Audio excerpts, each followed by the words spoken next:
is a great horror beneath the manor. A crawling chaos that must be destroyed. And we're back. I'm guessing this sounds a lot better. Hopefully it does.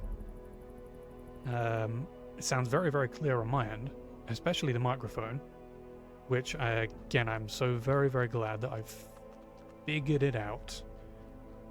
All sounds better. Even your voice, wonderful. Okay, hopefully it's not going to have any sort of disturbances from any other sound in the background. I'm thinking I've finally sorted out the sound. God damn, that sounds good.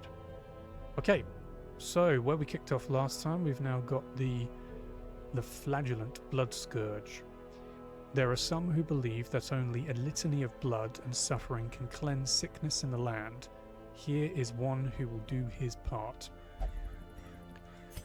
So this is the Flagellant, or Flagellant. He is a religious-based character. He's extraordinarily powerful. He's bleed-based. And he can be used incredibly offensive, and you could probably take all of his combat skills off of him and use him as like a support healer. His healing is incredibly powerful. Of course, it really does depend on how you play him. His quirk right up there, Ruins Scrounger. 5% scouting chance in the ruins. That's great, but that's also in a location where there's not a lot of human enemies to bleed. It's mostly just skeletons, and I believe if you debuff a skeleton enough, you could potentially make them bleed, which is quite cool. God damn, how are we pronouncing his name? It's going to be one of those apostrophed names where it doesn't really say Gyeribout. We'll probably look to change that. But right now, Flagellant, fantastic. He is rocking Punish, Reclaim, Redeem, which is a very, very handy medical skill, as is Exsanguinate, but not yet unlocked. And then we've got Suffer. Great thing about do not redeem.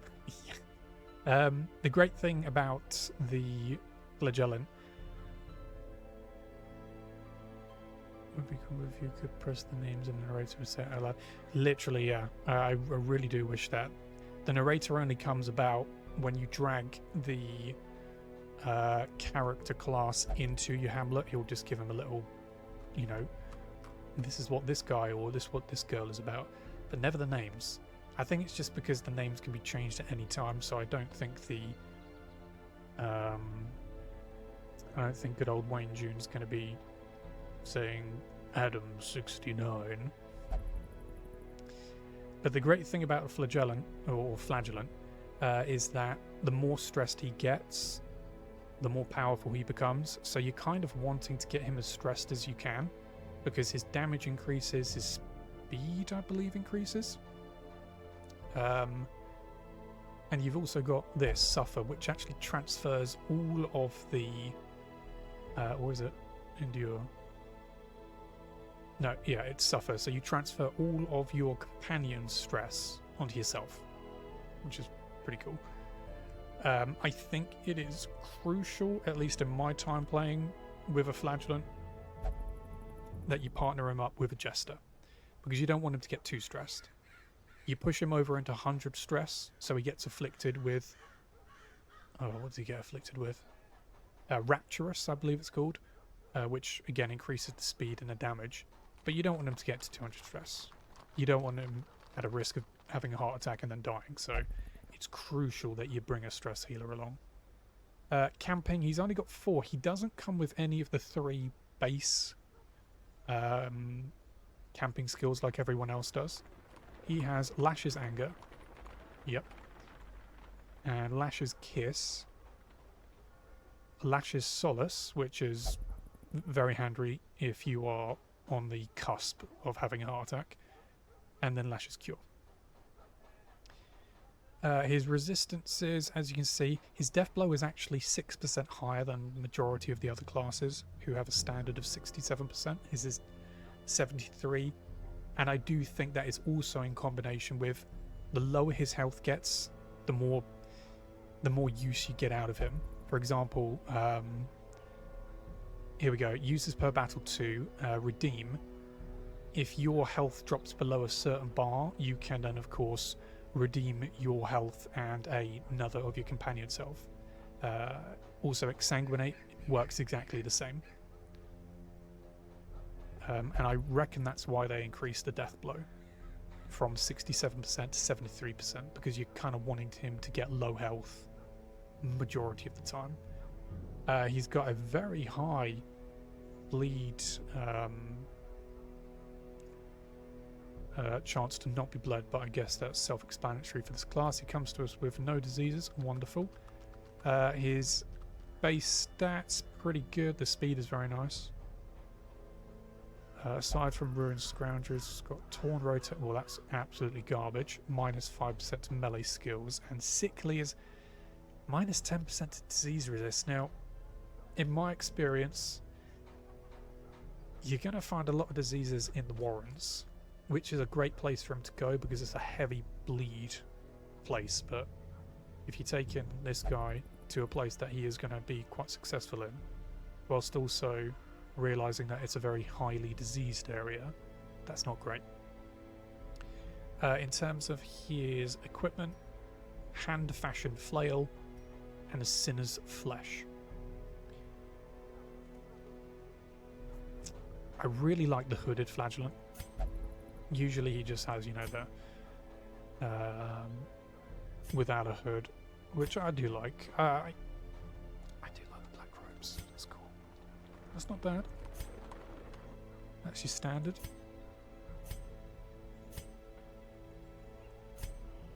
Yeah, I like the hooded. Yeah, I do. I think the hooded is very, very cool. So we're going to keep the hooded Flagellant. Now, get about. Thanks for lurking, Mira. Seeker Flagellant. Gary Bout. Should we keep Gary Bout?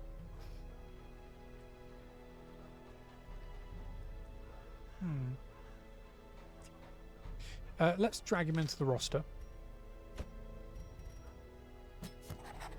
There is power in the blood for those with the fortitude to pay the price. Okay, so I've been thinking, because ever since I started playing this again, all I can think about is team composition, who's going where. I think it's pretty hammered in that Reynold, Dismas, Brioche, as I am going to refer to as still, and Fitzarlan are going to be in the Ruins. Disdain, Embla, and Barassa. I think for story reasons, I came up with a bit of a background between Barassa and Disdain. I like these two being part of Brigand Wolf's party. Brigand Wolf, I'm pretty sure we're going to fight Brigand Wolf at some point, but he is a boss that will come to the hamlet to pretty much smash it up at some point in the campaign. Very, very powerful boss. And I like the idea of Barassa having been a former tracker who had a moral compass about her. And at one point so did Brigand Wolf and the other raiders, but they became a lot more merciless, a lot more daring in their attacks, and they stopped thieving when they realised that you could just kill someone and take their belongings, so let's do that. She didn't like it, she left. As did Disdain, high-ranking member of Brigand Wolf's party. He just got tired of their antics. Where he might not possess the moral compass that Barassa does, he just got sick and tired of it. He was like, no, you know what? I kind of want to settle down. I don't want to have to keep moving camp because the authorities are after us. I can't sit down for 2 bloody seconds without having to move because you've just gone and murdered 100 people. So these two have met, and they are now at the hamlet together, and they've partnered with Embla, Barbarian. for Chris in the chat. As you know, Embler, former barbarian of our D&D campaign. I thought, why not? Let's just give the barbarian that former name. So she is a survivalist, and I kind of just like these three together. They're wilderness folk, and they kind of have that to tie themselves together. I'm trying to think who would be a decent back line. And you know what? I've actually been thinking about the Jackal, our Arbalist, which is a little bit weird because we'd have two sharpshooters, one bowwoman and one crossbow woman. Although the benefit of the Jackal or the Arbalist is that she can heal as well, so it's a thing that I might toy with. Whether or not it's successful, no clue. Midnight Chris, mysterious lady from a land far, far away. I will be taking her into the Cove. It's a very blight-heavy place. She is a blight-heavy lady. And I'm just trying to figure out the right composition. Maybe I want to throw in perhaps a bounty hunter and an occultist. I like, from a story point of view, I kind of like the idea of Midnight Chris, this mysterious lady from a mysterious faraway land, coming from the same land as the occultist. They haven't come together, but they've come from the same place. And I've also got, it doesn't really bear anything, maybe just for story purposes, but there is a Mediterranean bounty hunter skin that I have for the bounty hunter. And I just think they kind of go together.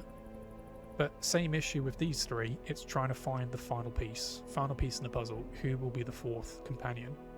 Trying to figure that out. Right now we have Kira the Sharpshooter, who can pretty much go anywhere. She's going to be similar to the Antiquarian. An Antiquarian, of course, money grabber, gold digger. She can go in pretty much any party. As does Kira. I've not really found a home for her. I don't know which party to kind of put her in. Mira, the Marshal.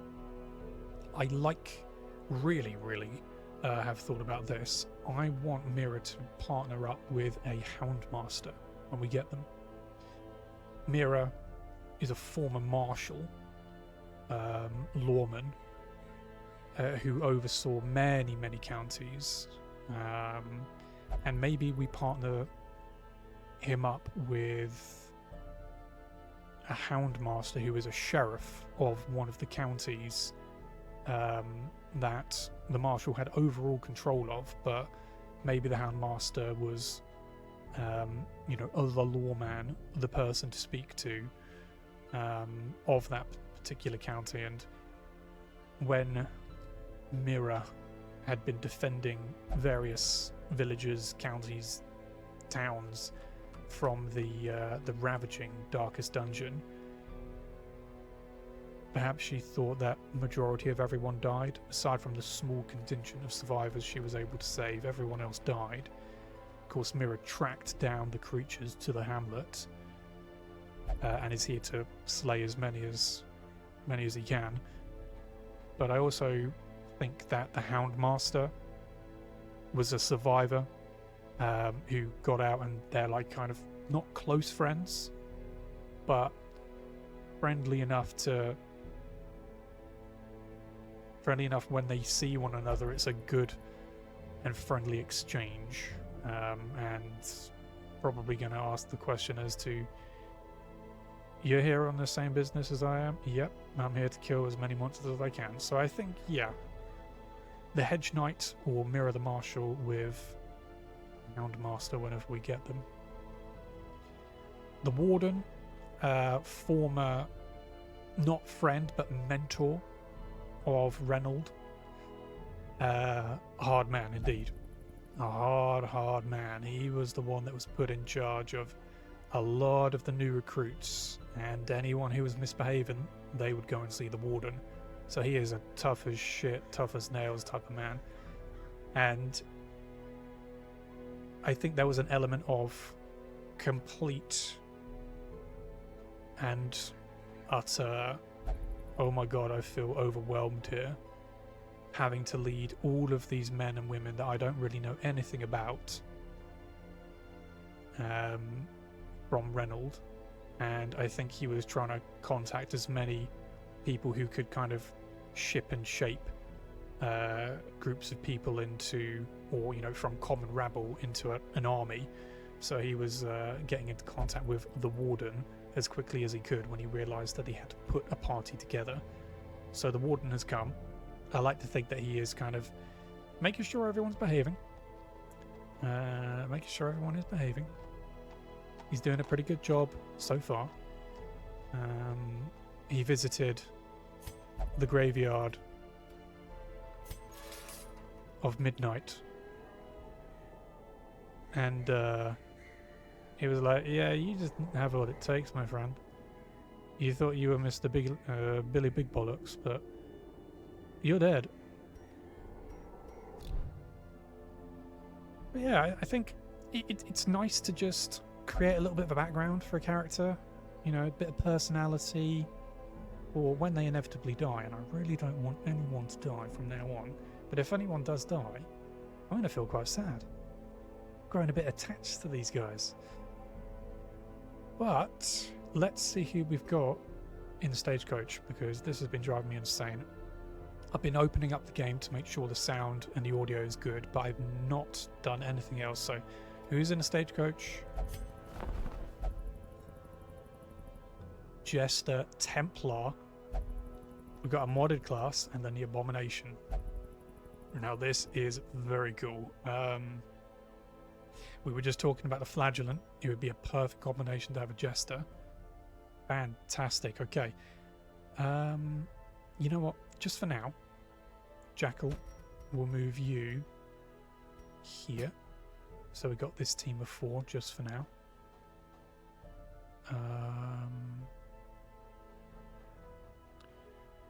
All right, let's have a look at the Jester first. So, Jester, Mr. Stress Reliever, he comes to us with Dirk Stab, Harvest, Finale, and then the Solo, which is in combination with these. By using Dirk Stab and I think a couple of other abilities, you kind of charge up Finale, so maybe it's quite useful to start him at the back, use Dirk Stab a few times, get him all the way up to the front, and then use Finale, which will send him all the way back to, well, the back. Kind of like that. He also has Slice Off, Battle Ballad. Oh, he doesn't even have his Inspiring Tune. Just like essential. His camping skills, of course, he's got one of the 3 regulars, Wound Care. He's also got Turn Back Time and Tiger's Eye. His resistances are whatever. Diseases, nothing. I don't think anyone comes to us diseased. His quirks is Luminous. Oh, that's good. +2 speed and 5 dodge. Compulsive. Suffers intense need to do specific actions. I tell you what, if we were to be going past a Shambler's altar or something and he were to interact with it, he's getting booted. If we survive that fight, he's getting booted. Dakinomania, obsessed with killing. For his backstory, I think that's pretty good. Base stats, 20 dodge. I know he gets 5 dodge from Luminous, but still, I mean, Jesus, that is lovely. So his equipment is Worn Sickle and Untuned Lute, and then a Motley Garb. I know you don't really like that word garb, Chris, but Motley Garb. Let's have a look at his outfits.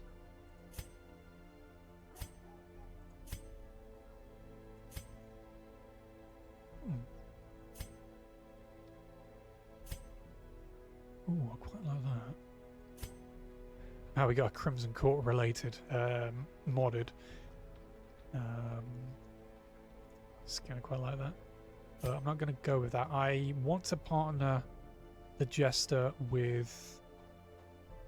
I think we're going to keep the name Geribout. Geribout.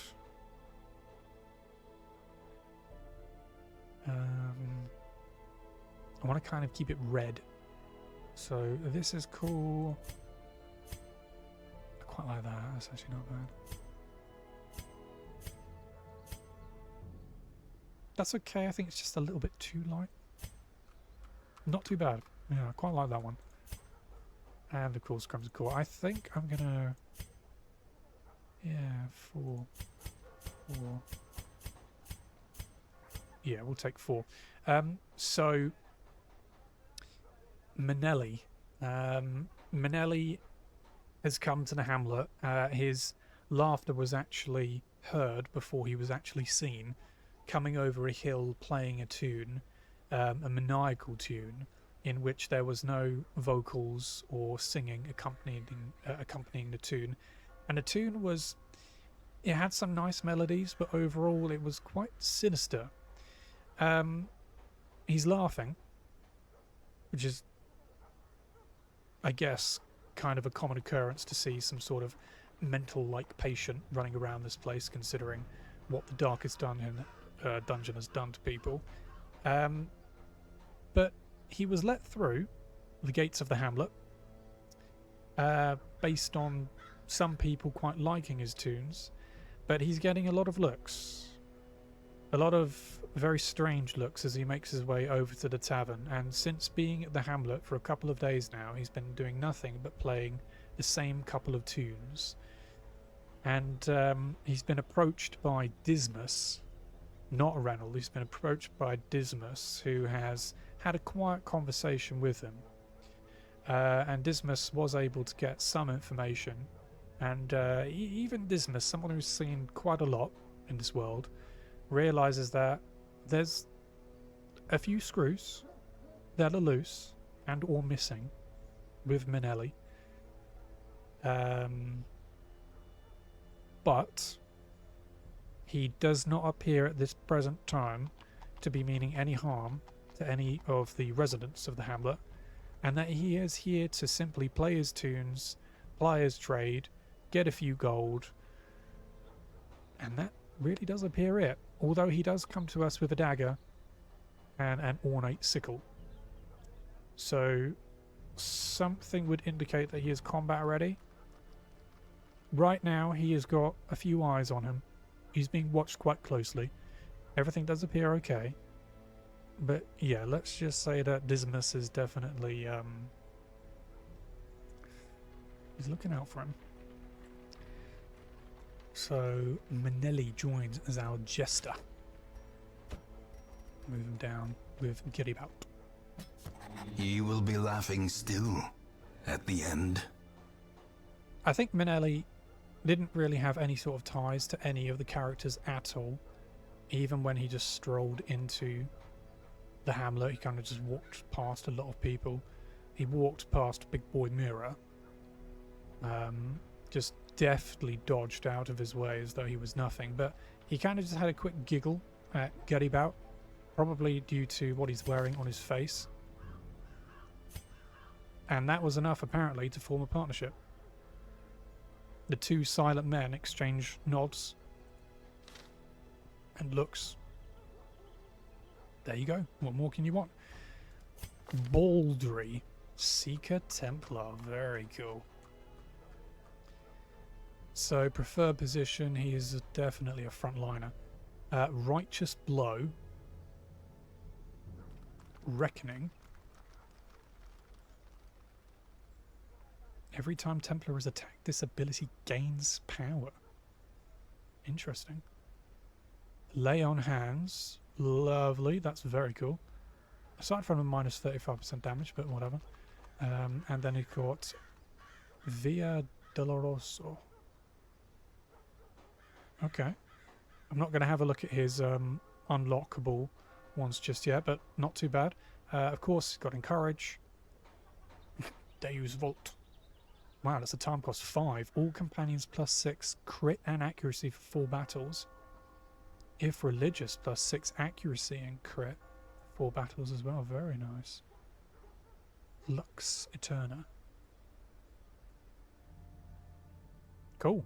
Resistances, wow, those stun, blight and disease are a little bit higher than everyone else. Oh, he's got a 73% death blow resist. Not too shabby at all. Quirks, he's got Stout, plus 15% healing done while camping. Meditator, improves stress reduction while meditating and while camping. Yeah, that's quite, I'd say from a character point of view, that's pretty cool. Eagle Eye, plus 5% crit ranged. Fuck it, let's just have a look. Guard ally. Guiding stun. Oh, that's nice. Right, so he has...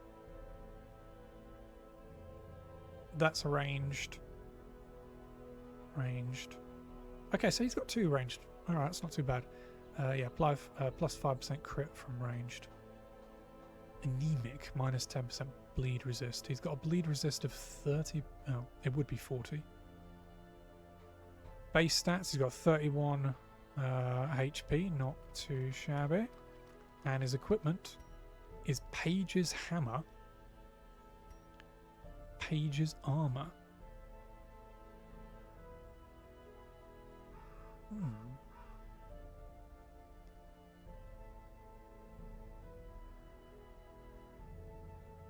I'd like to think that just like the Warden and the Vestal and any other holy character who has fought in the Holy Wars, they may have come into contact with Reynold at some point. It would seem that Reynold is inviting others from faraway lands to join his cause, but he also looks to be contacting people of specific talents and abilities that he himself is aware of, having fought in the Holy Wars with these people. Reliable, strong-willed. Baldery apparently is one of those. Mountain of a man, apparently. Kind of like a Vestal, he was able to rain divine healing upon many on the battlefield, but with the huge hammer that he also wields, he was able to smite down a lot of people, a lot of enemies. Whether or not he gets on with Reynold or agrees with how Reynold was, I would say that Baldery is a more purer moralist than that of Reynold. Reynold has gone through a tough time. Again, the Holy Wars turned him into a bit of a beast, a bit of a merciless person, wherein he developed quite a few negative aspects that he's really trying to redeem himself for. Baldery knows this, and maybe he can set him on the right path as well, but Baldery joins. Let's see what threads he has. Okay, so he's got 4 outfits, right? One, oh, I like the red. Blue's kind of cool. Not bad. Green and... You know, I like the red. Yeah, that's very cool. We'll take the red.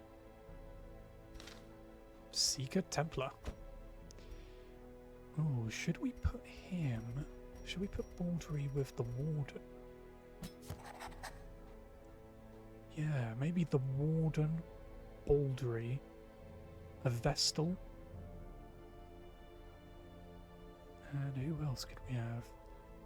Maybe a Leper, or is that just overkill in terms of potential damage output? Maybe a Chaplain. If we get a Chaplain, another modded class, then we will... In fact, that's the final modded class. We've got the Templar, the Hedgeknight, and the Falconer. Yeah, we just need one more in the Chaplain, maybe. The Warden, Baldery, a Chaplain, and a Vestal. Or there's always an or. How about the Warden, Baldery, Vestal in 3rd, and maybe a Man-at-Arms in the 4th. Man-at-Arms has no combat attributes on him at all, no combat skills. He is just there to buff the party indefinitely. Ooh, I kind of like that. Alright, we'll cross that bridge when we get there. But finally we have Pedicard, Seeker Abomination. As you can see, he has pretty much everything open right at the start. He's got his transform, uses per battle 2. Very cool. Manacles. Beast's Bile. Absolution. Rake. Rage. And then finally, Slam. His camping skills are Wound Scare, Anger Management, and the Quickening. His resistances are fair, not too nothing to really write home about. His quirks: Weapon Tinker, minus 20% weapon upgrade cost. Automatanophobia, plus 20% stress if any humans present. You know what? I'd think from a thematic point of view, that kind of goes with his story. That's not bad. And flawed release, minus 5% crit ranged skills. I mean, he's got a lot of range skills, but I don't need for him to crit. I need for him to hit. I don't need for him to crit necessarily. Base stats, not yeah, 7 speed, 7 dodge, very cool. His equipment: Incubating Mutation, Rusted Chains. So Pericard. Pericard is an unfortunate soul, someone who is an alchemist, an experimenter, who tinkered with many potions and tonics in his time, and unfortunately injected himself with the wrong tonic, which turned him into this foul beast, akin to that of a werewolf. His secret was found out after he tried desperately to cover it up, but his nightly bloodlust became too much, and he murdered and murdered and murdered in not necessarily cold blood. When he came to and realized what he'd done, it's that, oh shit, what have I done? But unfortunately he was found out, and an order, holy order, captured him, tortured him, branded him with this A for abomination. And I think that's where his automatanophobia comes from. It wasn't monsters that tortured him or hunted him or made him feel as though he is quite literally the worst person on planet Earth. Even though he thinks that himself, he doesn't have any sort of network of people trying to help him. It's just, you did this to yourself, and this is what we're going to do to you. So he's got an intense fear of humans, and he's stressed at the sight of them. But every now and then, the beast's blood within him becomes too much. Kind of like the Hulk. He gets a little bit angry, and then the beast just pops out. Instead of a full moon, he has full control over when he turns and if he turns. But he knows that if he does turn, there is a chance that he's just going to massacre everyone. So he really does try to keep as much of his anger to himself as he can. But if pushed to the edge, people do snap. So what kind of skins does he have?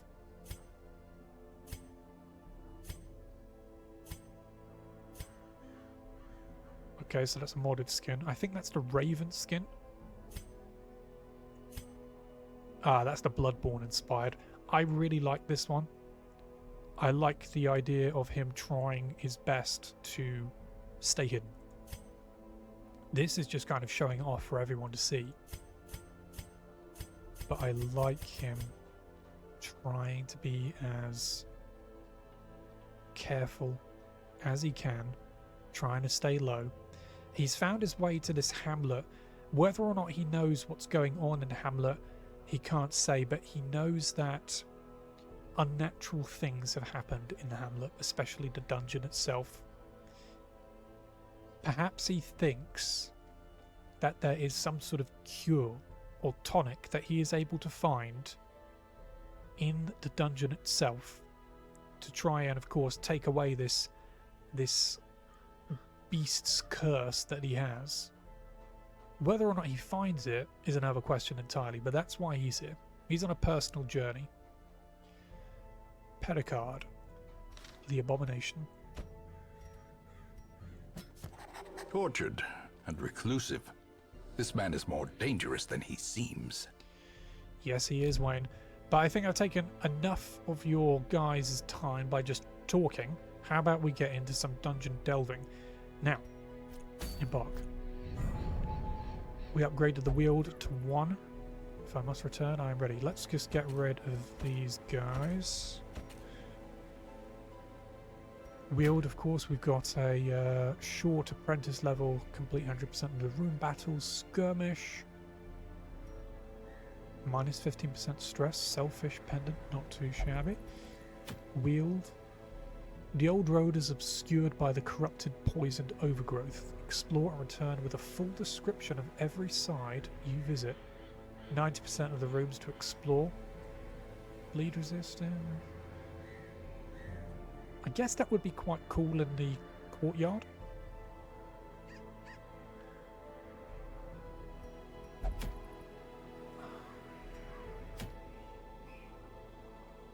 We go reclaim the relics of the light again. That's a medium dungeon. Tenacity ring, plus 10% death blow resist, plus 5 dodge and minus 5 crit. That on either the Templar or the Flagellant would be pretty fucking cool. But alas, I think we're going to go and take on our first boss. I think we're going to try and kill the Necromancer Apprentice. Kill the Necromancer Apprentice. A Necromancer is performing unspeakable rituals in the shattered halls of your ancestral home. It must be stopped. It's a medium, apprentice level 1, and the goal simply is to kill 1 Necromancer Apprentice. 4.5 grand, 4 busts, 6 crests. Lord's Coronet. Plus 10 accuracy for melee skills, minus 15 stress if in rank 1, plus 15% stun resist if torch is above 75, but plus 6% crits received. I think you want to partner that with someone who's got pretty high health. But I like that. We've got the Warrior Stone, it's whatever. Bright Tambourine. Minus 25% stress if torch above 75, plus 15% stress if torch below 51, plus 20% stress healing skills. As you can see, that on a Jester would be fantastic, and I think that's what we're going to do. We're going to get Old Faithfuls out. Reynold, Dismas, Brioche Bun, Fitzsalem, the usual suspects. Let's upgrade their gear. Blacksmiths. Let's unequip all trinkets. Oh, whilst we're just here, it has become accustomed to just read out what everyone does. Baldry. Templar. The Templar wields a blessed hammer whose efficiency with his wielder's faith. Whose efficacy grows with its wielder's faith. His armour rests under a robe of purified by the blood of saints and Templars before himself, de Lord Nove Milite. I probably butchered that, I'm not French. Who else we got? The Flagellant. The Flagellant relishes the scars and abrasions that cover his body, drawing incomprehensible resilience from the tearing of his own flesh. His flail, a particularly cruel and merciless weapon, drips with his enemy's blood and his own. Jester. Clad only in mildewed cloth. Pretty sure that's how you say it, mildewed cloth. The Jester makes a mockery of battle. Only a fool would underestimate the vicious bloodletting power of his sharpened sickle or the discordant throng of his lute. And lastly, the Abomination. Frog in the throat. Protected by cursed chains and a thick, leathery hide, the Abomination can withstand the pressures of frontline combat as well as any plated footman. His terrible claws are each the size of daggers, and his progressive mutation manifests in an unspeakable strength, speed, and a profusion of bile. Yummy. Oh, hold on. Weaponsmithing level 1. Hero Resolve level 1. Are you guys not at level 1?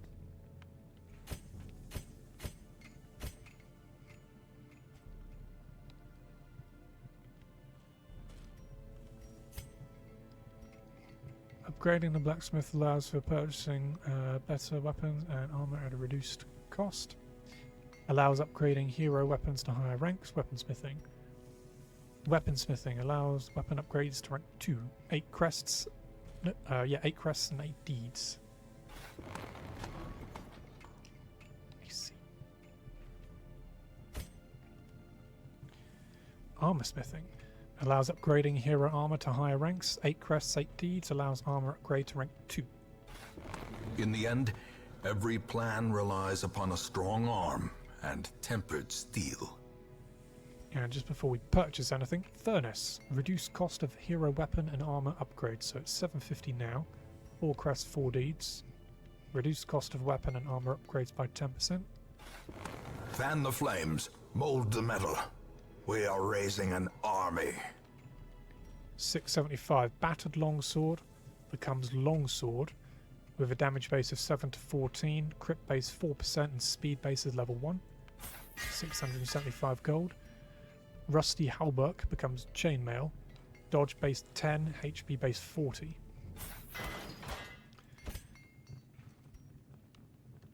Flintlock and Rusty Blade becomes Versatile Pistol and Blade. Damage base 6 to 12, crit base 6%, speed base 5. Worn Overcoat becomes Durable Overcoat. Dodge base 15, HP base 28.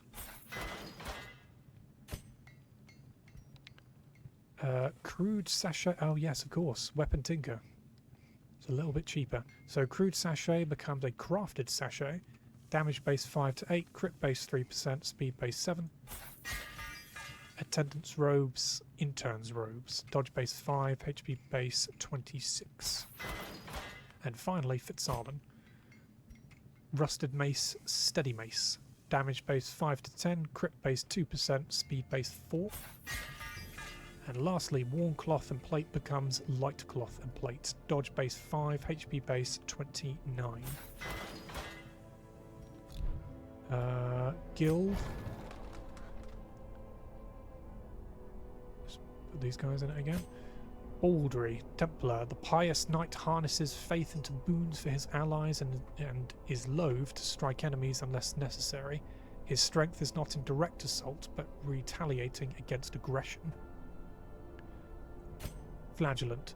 The Flagellant belongs to an extremist faction within the church and is generally regarded with a toxic mixture of fear, awe, and disgust. The power he draws from martyrdom is effective as it is unsettling.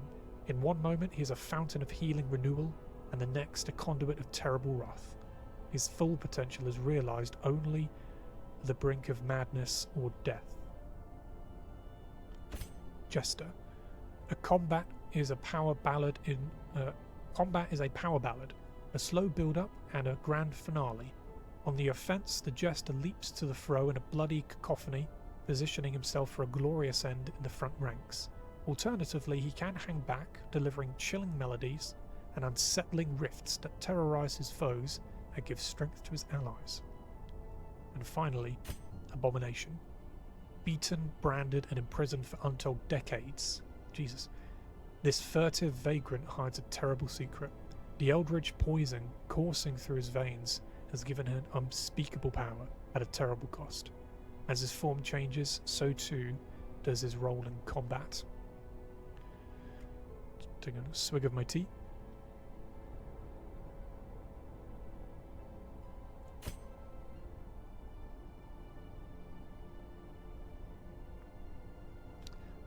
Don't want to leave it to get too cold.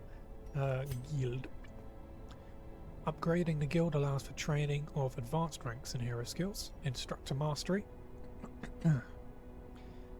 Allows upgrading hero combat skills to higher ranks. Allows skill upgrade to rank 2. Training regimen. Reduces cost of upgrading hero skills. 2 portraits, 6 crests, absolutely. Reduces cost of skills, skill training by 10%. Some may fall, but their knowledge lives on. And I think we're going to do it again. Training regimen reduces cost of skill by a further 10%. 5 portraits, 14 crests. A strict regimen is paramount if one is to master the brutal arithmetic of combat. Cool.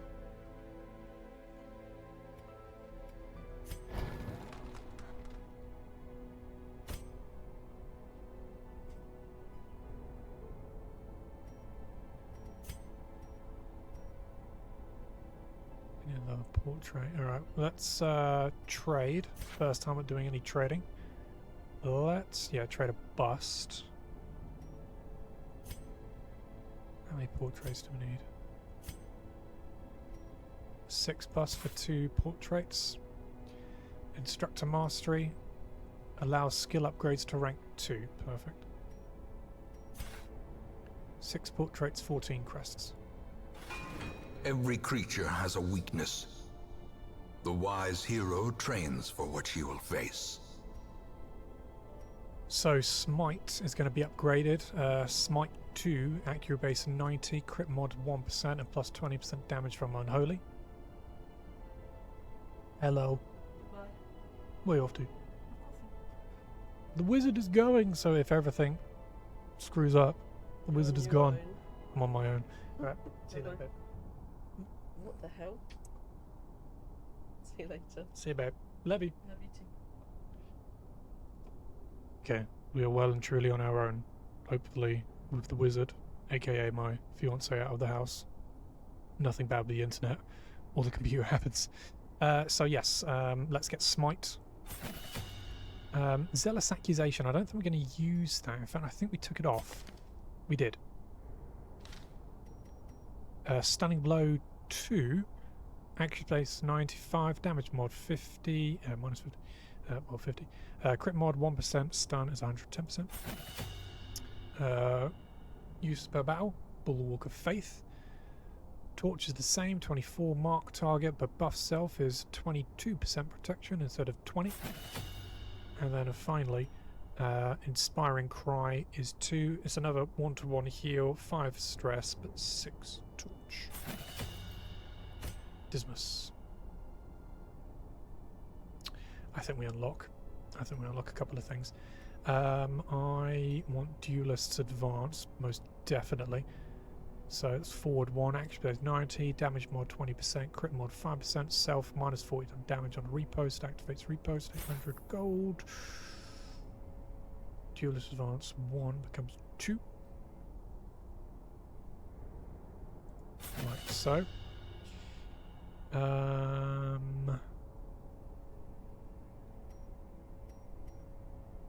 Point blank shot. Marked. We don't have anything to mark, so we won't use pistol shot. I think we take point blank shot, 800 gold, moves them back 1, action base, damage, crit is 95, 5% and 5% respectively. We upgrade point blank shot 1 to 2, like so.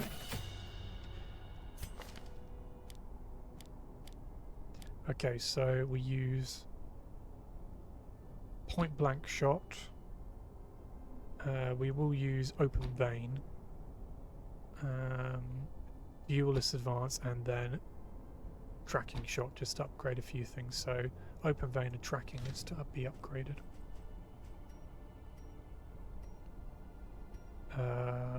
Tracking Shot 2 is accuracy base 100, damage mod 80%, bypass stealth, de-stealth self. Plus 14% damage from 12, 7 accuracy from 6, and 5% crit from 4. And then finally, Open Vein 1 becomes Open Vein 2. Accuracy base is 100, damage mod 50%, crit mod 1%, bleed 110% base, 2 points around for 3 rounds, so that doesn't change. However, the debuff target, 23% bleed resist from 20, and a -1 speed. Brioche. What's she rocking? Oh yeah, we got rid of the incision. So Noxious Blast 2. Still 5 points around for 3 rounds on the Blight. However, we got a little bit more on the crit. Plague Grenade 1. Plague Grenade 2. Yeah, again, not a lot of changes there, but still helpful. Blinding Gas.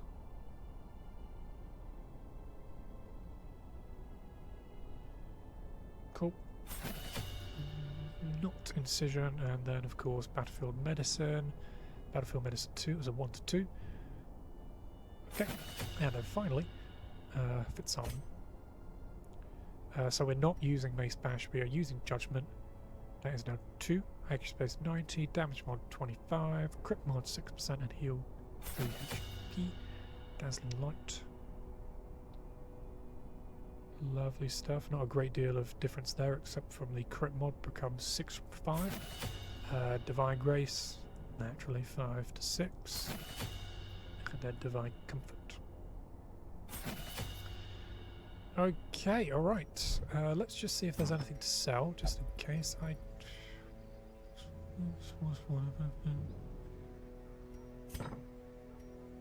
Embark. Goals, kill 1 Necromancer Apprentice.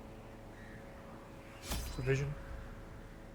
What's happening? Ruins, medium, Apprentice level 1. Scouting is 25%. We got our firewood, holy water, anti-venom. We are going to take.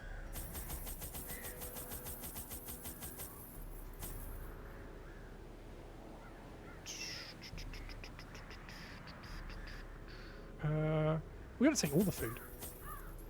Yeah. We'll take 3 shovels just because it's a medium. 3 anti-venom. We'll take 5 bandages. 3 medicinals. 2 skeleton keys. 3 holy waters. Laudanum. Yes. Oh, I'm trying to think of... Is there any horror that might be thrust upon us? Don't know. Torches will take 12. Don't need any blood. Shard dust, nothing. And of course, if we take 12 torches, that's fine. We've got Reynold and Fitzarlen to do any sort of healing the torch by increasing torchlight via dazzling light and inspiring cry. Let's go and hunt the first boss that we are actively looking for. Of course, we've already fought a boss in the Collector. Let's go and hunt us a Necromancer Apprentice and slay it. Embark. Mastery over life and death was chief among my early pursuits. I began in humility, but my ambition was limitless. Who could have divined the prophetic import of something as unremarkable as a twitch in the leg of a dead rat? A devil walks these halls. Only the mad or the desperate go in search of him. Kill the Necromancer Apprentice. Kill 1 Necromancer Apprentice. Alright, we got 30% scouting chance. Off to a good start. So we got a battle, a curio, and a room battle with curio straight up.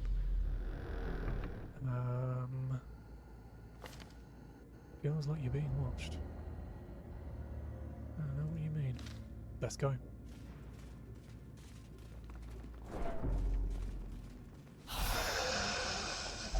Surprised, good.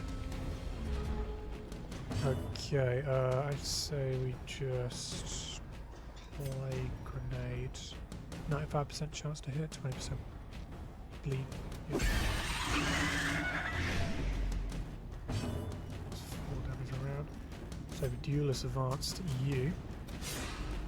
Okay. Let's dazzling light you. And increase the torch. And stunning blow you.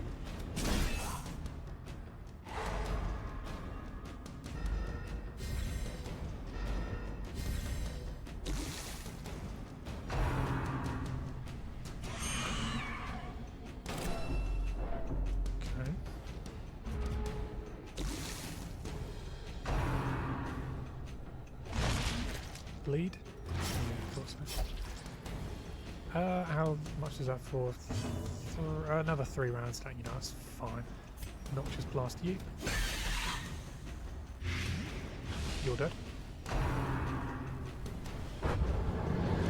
Okay, I believe that's a combat perk. Yeah, 20% damage. We shall... Judgment. Ooh. On an 85% to hit as well. Open vein. Alright, you're dead, so let's just get some damage on you.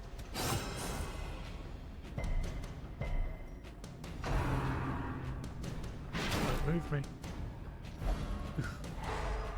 Oh, and a stun. I think that bleed's gone. Good. Noxious blast to you. A death by inches. And we'll open vein you. Confidence surges as the enemy crumbles. We will, find comfort. Oh, an inspiring cry. You. The slow death. Unforeseen. Unforgiving. Cool. Salvage your burnt torch. Excellent. What we got? Okay. Good, another surprise. We'll start off with the plague grenade on these two. It's weird how he's able to, even though he's surprised, he's able to get his repo stuff, or riposte, or run it. Oh, we can. We're trying judgment. 72%. It's not going to hit, is it? No. Duelist advanced. You. The ground quakes. No, I did not. Oh, +2 speed. Fantastic. And we'll we'll stunning blow you, hopefully.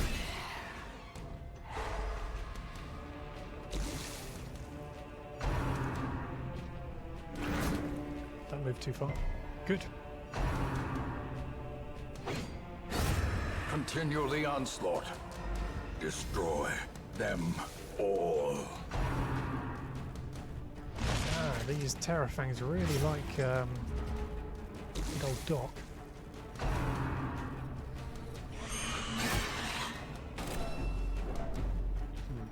Stress is piling up, and that bleed is for another round.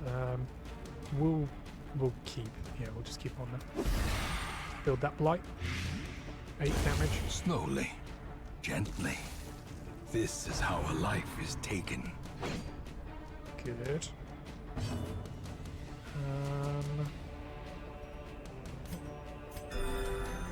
Just that.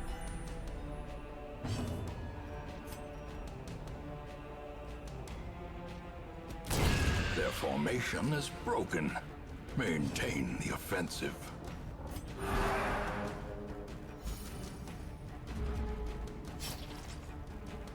Healed, good. Yeah, just master. Great is the weapon that cuts on its own. Medicinals, gold, deed, and crests. There. Now, if I remember correctly, oh, is this Holy Fountain? Ooh. An ornate fountain of holy port.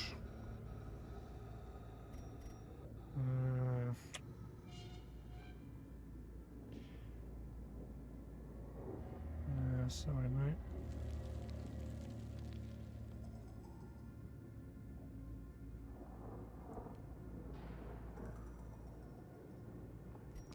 All right. Investigate the fountain. I think holy water. It's finally something to smile about. Indeed. -20 on the stress. Let's continue. All right. So Darkest Dungeon bosses, how the map works is that they are in the furthest room from where you are. 1, 2, 3, 4. 1, 2, 3, 4, 5, 5, 6, 7. So it's all the way up there. Jesus Christ. Ooh. Confession booth. The Forsaken booth hasn't been used for years. Holy water it. Fantastic. Even the cold stone seems bent on preventing passage.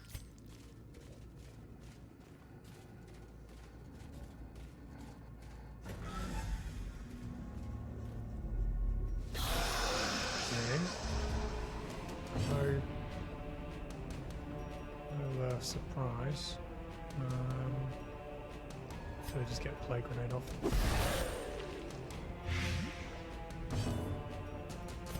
As far as you.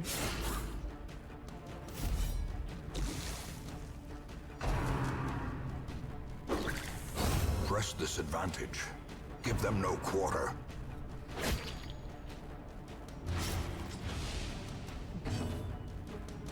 Dazzling light. You. Oh, okay.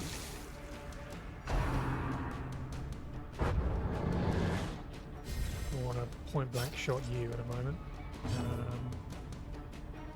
Say we just smite you. Another one falls.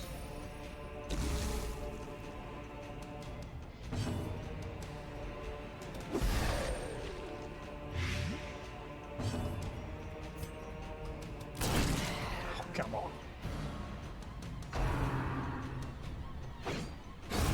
As the fiend falls, a faint hope blossoms. I feel like business has been on it. These nightmarish creatures can be felled. They can be beaten.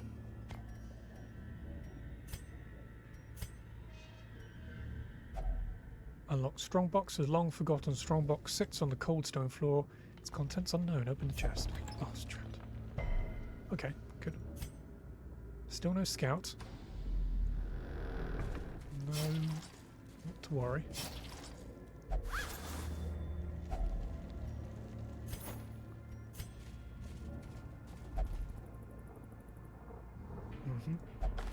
Ooh.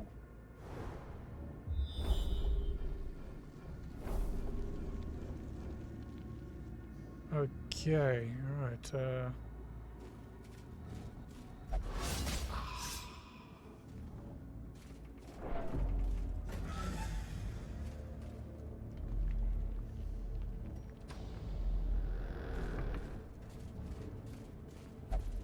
let's just hopefully we don't get surprised. We'll turn up the torch a bit.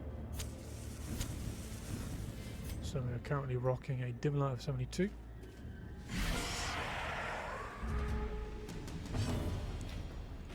Immediately want to take you first.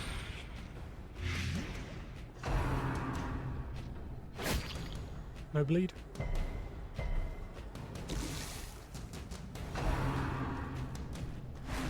Good, good. Kills as well as you. And that will kill you on your next turn. Good, fantastic news. We will stunning blow you, hopefully.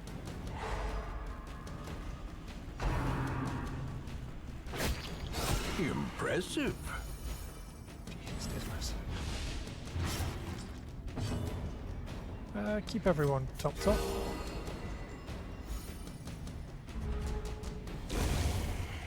Good. Actually, we'll open vein you. Get you bleeding. Good. Dead. And then we will judgment you. Oh. Kill you. Lovely.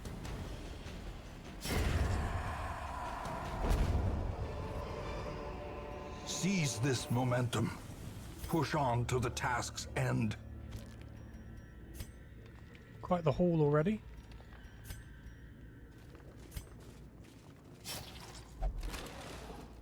No matter.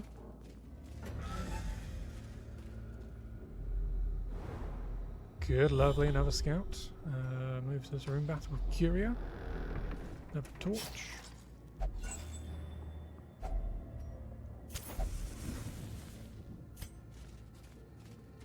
And another fight. Back-to-back fights, all the way out of room. Ooh. +2 speed on first round, so we got our Bone Rabble, of course. Bone Soldier. Some Lovecraftian creature. Falconer. It's an Eldritch and a Beholder. Stun is not happening, neither is a move. However, Blight, Bleed, and Debuff is definitely a possibility. And of course, we got this son of a bitch. Let's immediately play Grenader.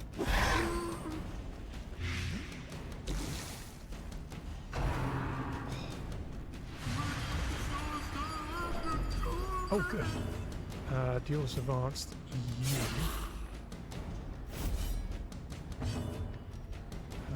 Smite. Begone, fiend! Dazzling Light. Hopefully you. Oh no, stun's not happening. No, I forgot.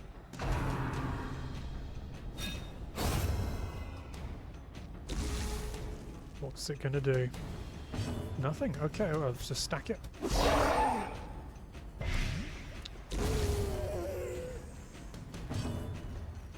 Judgment. And that should kill it. We'll clear this corpse. Get stress heal done. Hopefully. Inspiring Cry you. Gargoyle's Glaze. Select Gargoyles?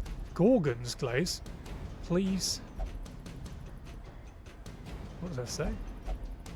Please let it blink. My limbs, they harden. Something, something, my body. I cannot feel my... I suppose we give it to the person who's got maybe the most health? Oh, I cannot feel that. Alright, sorry, mate.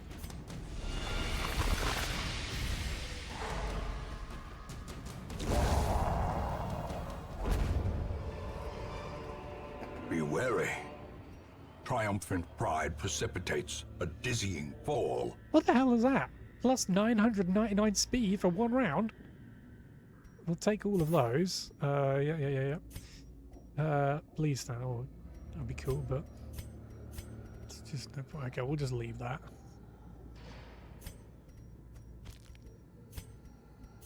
What? Okay, I'm not complaining. I wonder if there's stacks. Oh. It does. Okay, so we've got a Mirage. Again, not great, but move is not happening, but everything else is fine. A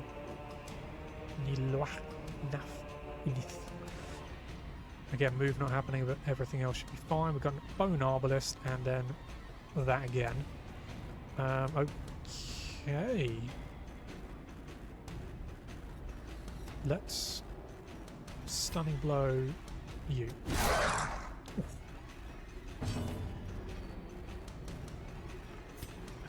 Play Grenade you.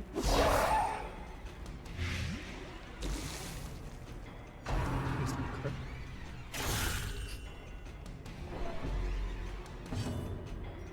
We'll repose you just because you've got no health.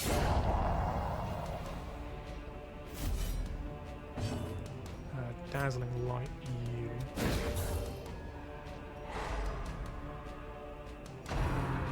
Ghastly Glare.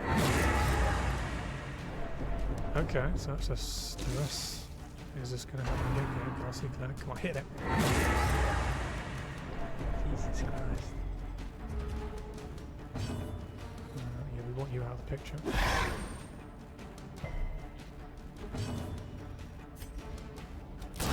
Eradicated.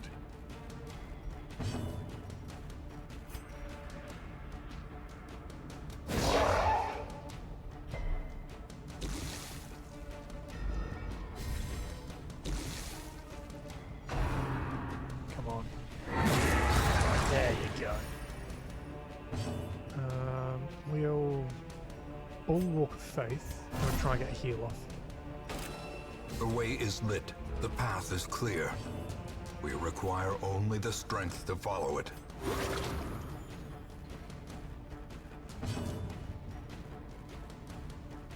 We'll move you forward.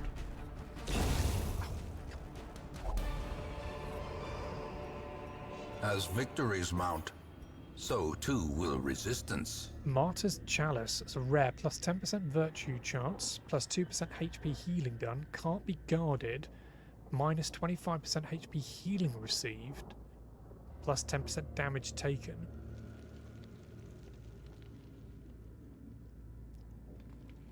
Okay.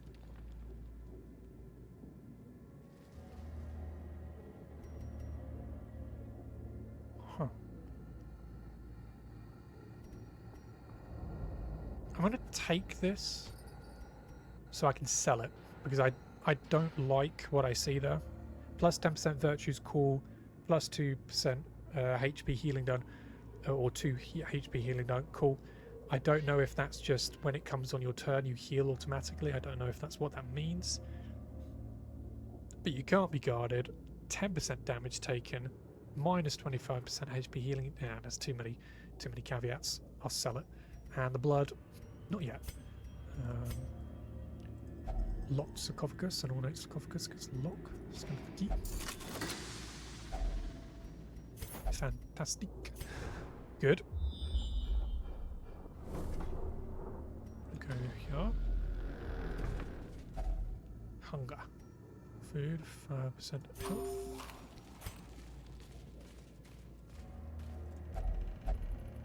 What was that? Did you see it? I don't know. Alchemy table. A partially intact set of experimental equipment. Perform some experiments. I believe Torchlight puts the torch at like 100%, or the light at 100%. I think medicinal herbs gives us just random stuff. If only treasure could staunch the flow of otherworldly corruption. Shovel? I think we're on to our last shovel, aren't we? Yeah.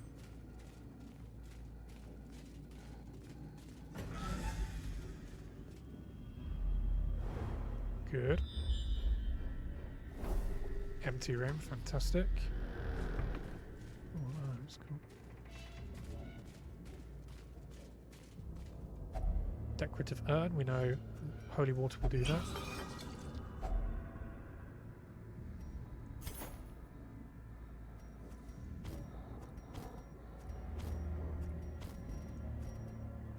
Management comes in.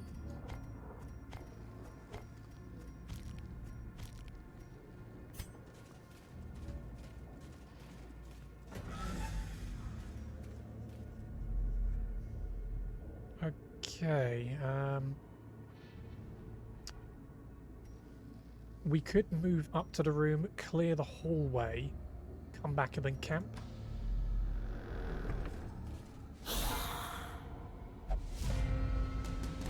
Yeah, let's do that. So Bone Courtiers double and Bone Rabble. Let's immediately get that plague grenade going. Duelists. Good, you're dead. Smite you. Back to the pit. Oh, I should have gone for him and then gone point blank. My mistake. Dazzling Light. Special Judgment you. Let's get something good. 72%. Good. Both dead.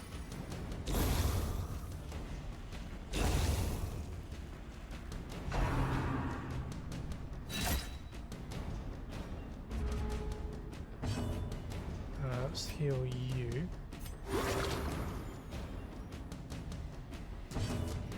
Point blank you. Divine everyone. A momentary abatement. And then fucking smite you. Executed with impunity. A trifling victory, but a victory nonetheless. Iron Maiden. A rusty Iron Maiden stands against the wall clasped shut. Yeah, medicinal herbs. We'll give you the holy water.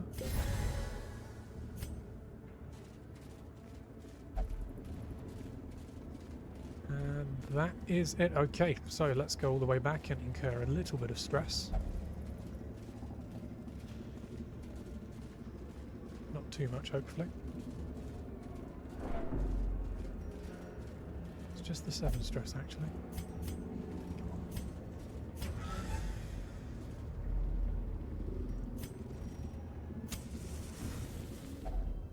Huddled together, furtive and vulnerable. Rats in a maze. Feast.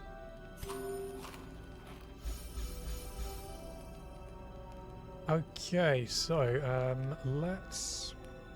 So time cost 4, self-only, of course, prevents a nighttime ambush. Minus 20% chance party surprise and plus 20% chance of monsters surprised. I don't know if that means the Necromancer can be surprised. Clean guns. Pray. Okay, chant.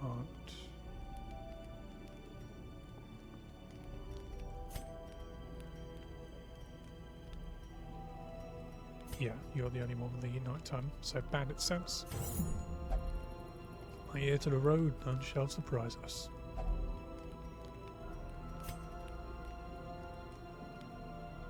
Zealous speech. I know one of the attacks from the Apprentice Necromancer. I think it's stress related.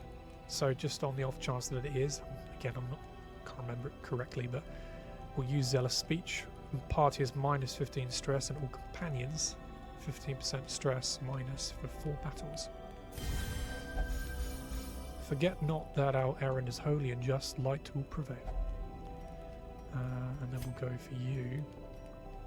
Chant, 1 companion, or pray, all companions. If religious, if not religious, minus 15 stress and minus 5 stress respectively.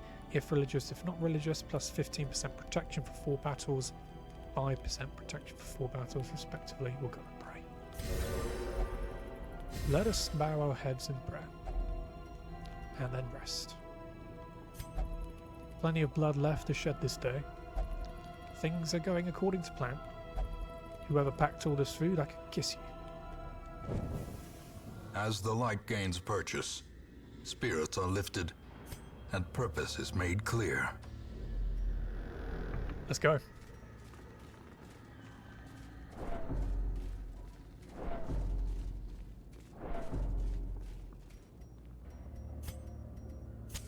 The light, the promise of safety. Let's kill ourselves a Necromancer Apprentice. Towering, fierce, terrible. Nightmare-made material.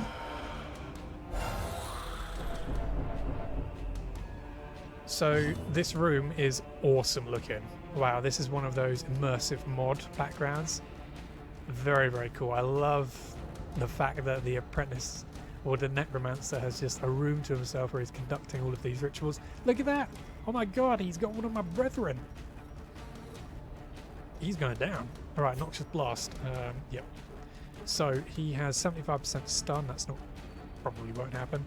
20% and blight and bleed. Move could happen, but we don't really have any move abilities, and he's bought himself a Bone Soldier. Gets blight.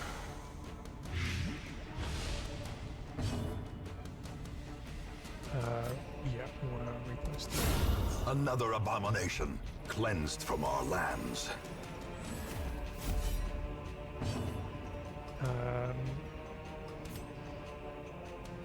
Shall we try him? Should we try? No. In Radiance, may we find victory. Alright, let's Bulwark of Faith here.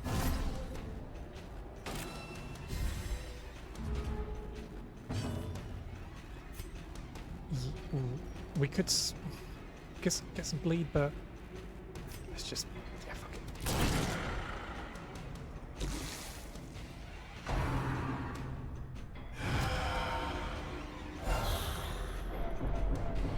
Alright, stress is building up a little, and so is this blight.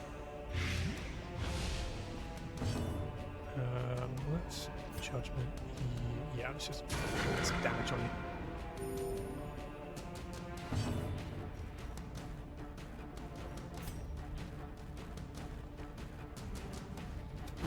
Oh, come on, Reynold. A decisive pummeling. Dead. Lovely. Okay. We'll get that riposte going again. Yeah. Let's... Okay. 5 is 5.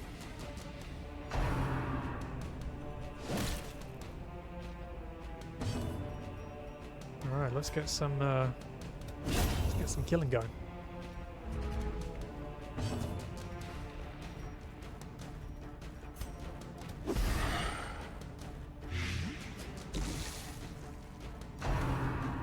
Miss.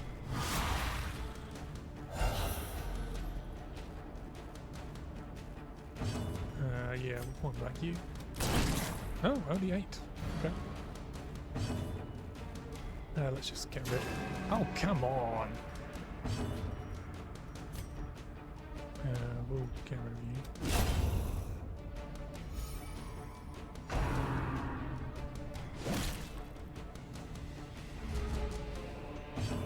Yeah, continue stacking.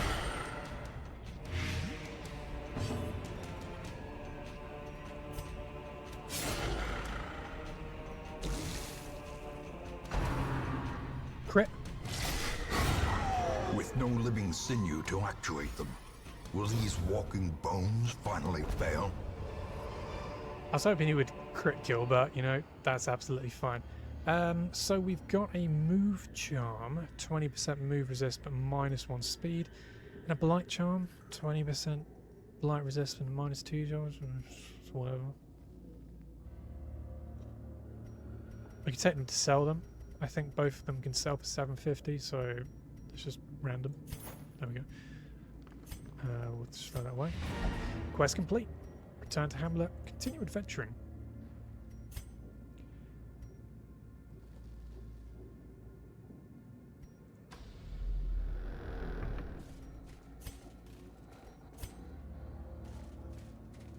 Let's just make our way down to this final, well, it's not the final room, but this room with a room battle and a curio.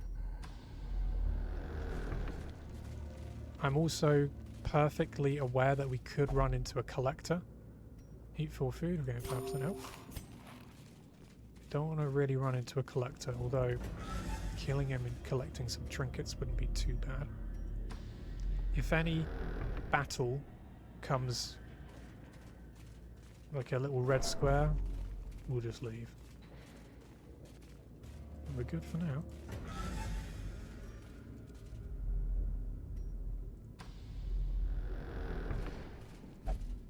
Halt. Do the medicinal again. Get some more money. Finding the stuff is only the first test. Now it must be carried home. I don't want to jinx it, but fortunately we've had absolutely no Klepto come through yet. He's stolen nothing. But now that I say that, it's going to happen, isn't it? It's got to. Alright, let's... The match is struck. A blazing star is born. It's no use. This is all the light we are going to get for now. Let's try not to get surprised and see if we can just dim the light throughout battle. So we can get the loot.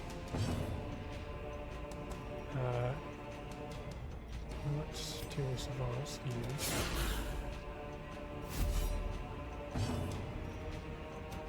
A devastating blow.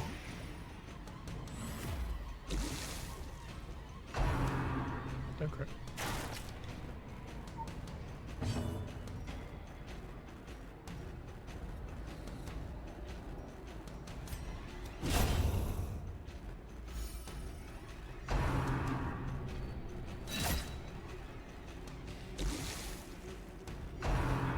Don't crit.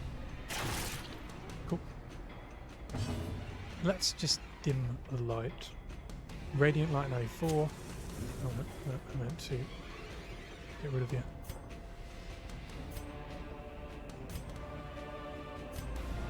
Terrors may indeed stalk these shadows, but yonder, a glint of gold. Okay, you're dead. You are dead. No, you're not. You're alive. A powerful blow.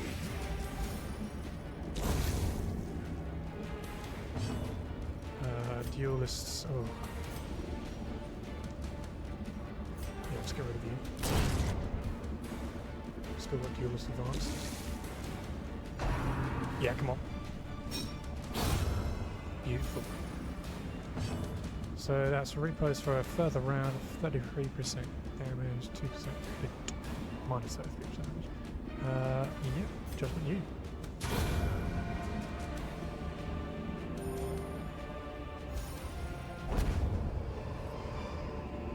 Success so clearly in view.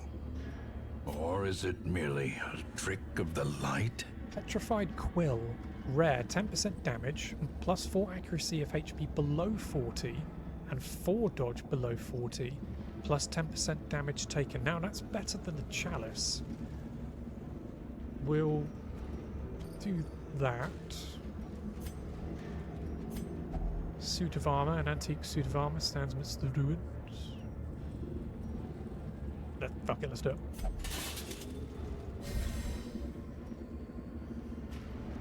Plus 10 dodge and 15% protection until camp. Cool. We are done here. We don't need to go. I mean, there's quite a few bits there, but I've only got limited food. In fact, we've got 4 food, so we've got enough for 1 trek. But so we need to go 1, 2, 3, 4, 5. Yeah, it's not worth it. Quest complete. Kill the Necromancer Apprentice. And we got a fair haul from that.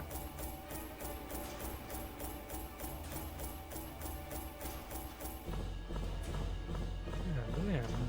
So that is 18,840 gold. We got the Worry Stone, we got the Bright Tambourine, we got that very rare trinket. We got 10 busts. 38 crests and 2 deeds, no portraits. Lovely. Wow. Fitzalan, first level 3. Plus 4 resolve for everyone. We've got 2 very high level 2s, 1 very low level 2, and of course Fitzalan level 3. Dismas has got himself Cove Tactician, plus 15% damage in the Cove. Fitzalan, Ruins Tactician, plus 15% damage in the Ruins. That could help out with Judgment and Dazzling Light. Yeah, that's it. Turns down.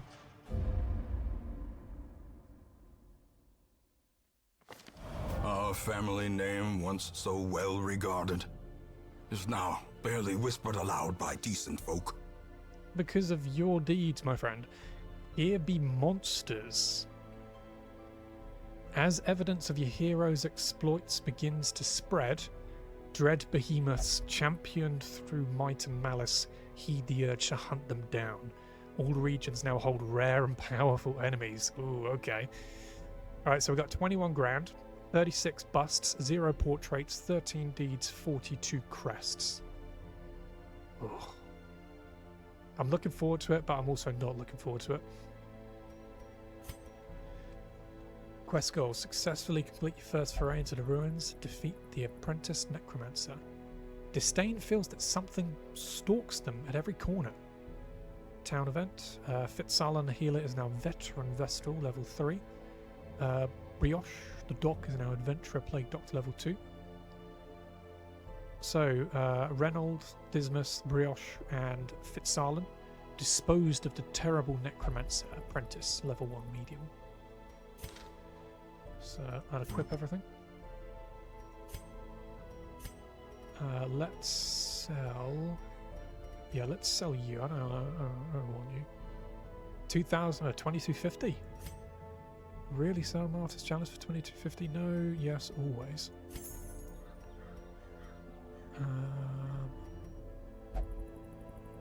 That's quite good actually. It's not bad. Yeah, I don't like the move jump. 750. Cool. Who's in the stagecoach? The journey here was unnerving. I want to take another Vestal, and I want to take a Houndmaster, definitely. I like the idea of just one Musketeer existing at one given time. Digby. Third position. I like that skin. That's a cool modded skin, that. So we got Hound's Rush. Cry Havoc. I always like to have that. Guard Dog. And Lick Wound. So a very self-orientated set of skills right off the bat. Camping skills, Wound Care, Therapy Dog, and Release the Hound. Resistances, yep, nothing really, not too bad. Only disease and debuff are at 30. Everything else is pretty good. Quirks, Precise Striker, plus 5% crit melee, although we don't really have Blackjack on, so we can't really use that, so whatever.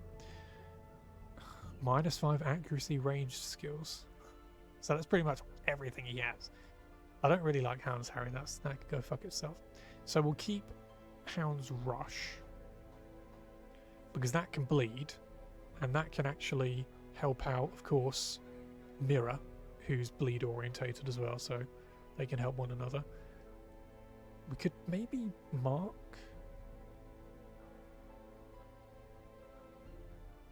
Blackjack, yeah, that's pretty good. So base stats, 10 dodge is pretty nice. Equipment is Crude Cudgel and Afraid Collar. Ragged Leather Vest. Skills, skins. Oh, it comes without a dog, or just a dog.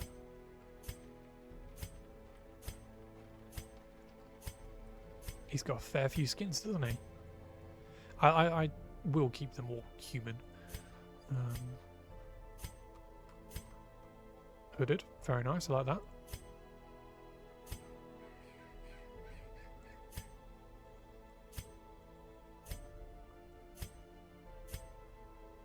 That's pretty good. Was that Great Dane of sorts? That's cool. Yeah, so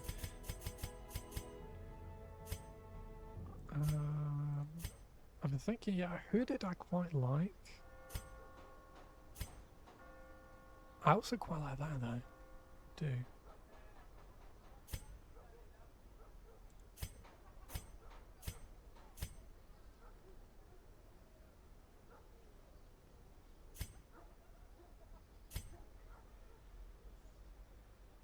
Yeah, I'm also thinking that. Just trying to figure out what a sheriff would wear. It's kind of sheriffy.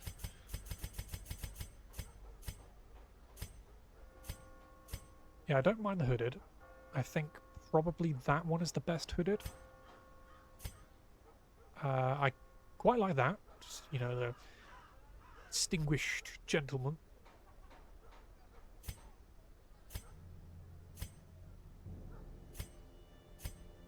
And that. Now, do I like that colour? That? Or that? I'm more inclined to take that, to be honest.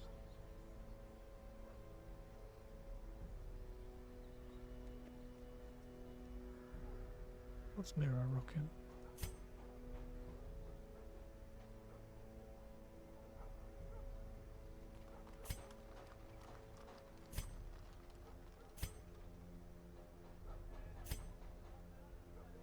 Yeah, quite like that battered look.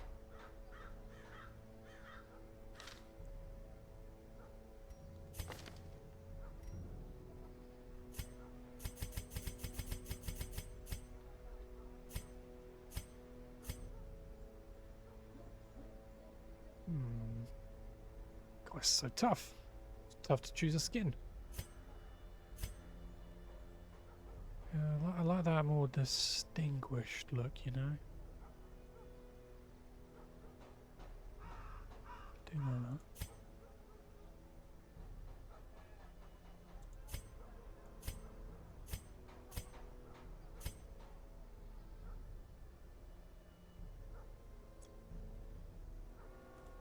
Also like that. That's kind of cool.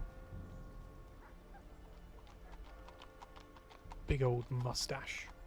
Like that a lot.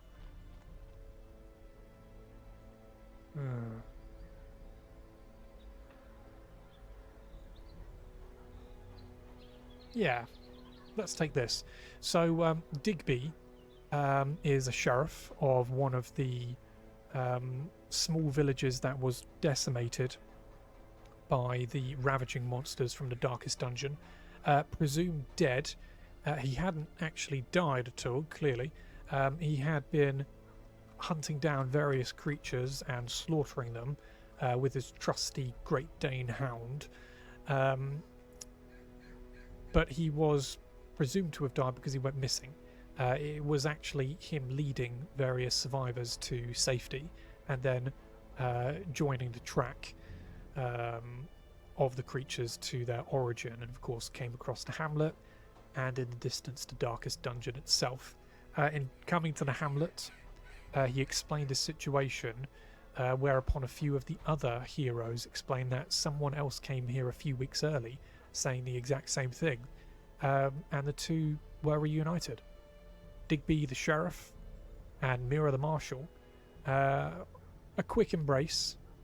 Whether or not they are friends is a different story entirely, but they have worked together, they do know of one another, and they definitely respect each other. And I think the fact that each of them have come to this place for a very specific purpose, it tells one another what each one of them are about. Mira respects the fact that Digby has come here to slaughter and kill all of the creatures that slaughtered and killed his people, and vice versa. Digby thinks exactly the same of Mira. Yeah, I quite like that. So Digby, the sheriff.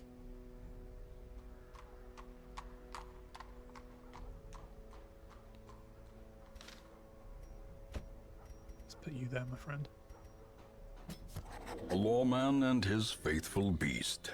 A bond forged by battle and bloodshed.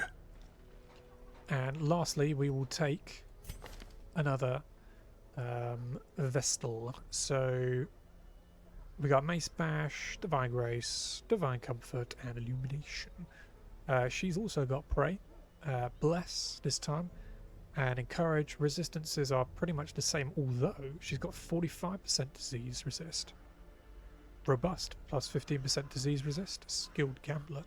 Wow, Lady of the Cloth. Increased chance of winning while gambling. Citiomania, obsessed with food. And prone to stealing items. Lady of the Cloth not only thieves things, but she's a skilled goddamn gambler. Okay. Let's not just yet. Let's see. Yeah, base stats and equipment. We know what she's rocking. I have an idea on who this character will be and what she's going to wear.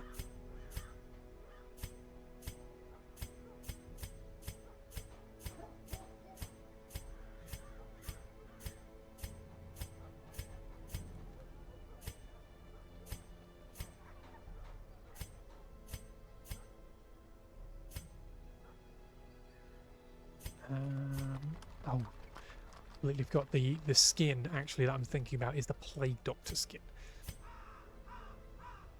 Or is it? Alright, let's just find an appropriate skin for it is, yeah, it's the Plague Doctor skin. Yeah, I'm thinking of. I'll show you it, guys, in a moment, what I'm thinking of. I quite like the darker look. Kind of goes with the skilled gambler and the klepto. I also like the blonde. That's the blonde that I wanted to give Fitzarlen, but instead went with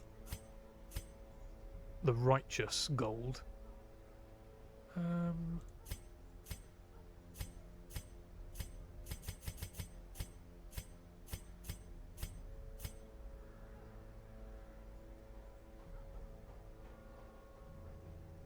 maybe go with that.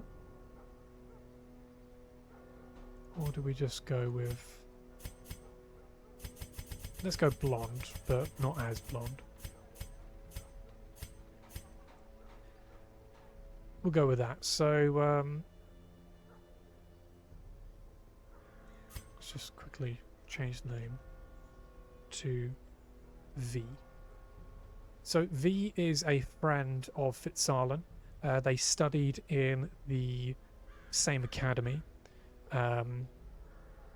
Whereas Fitzarlan was always looked upon as the true academic, one that would lead her sisters into battle, V was always looked upon as someone who had the potential to go very far, but was let down by her behaviour.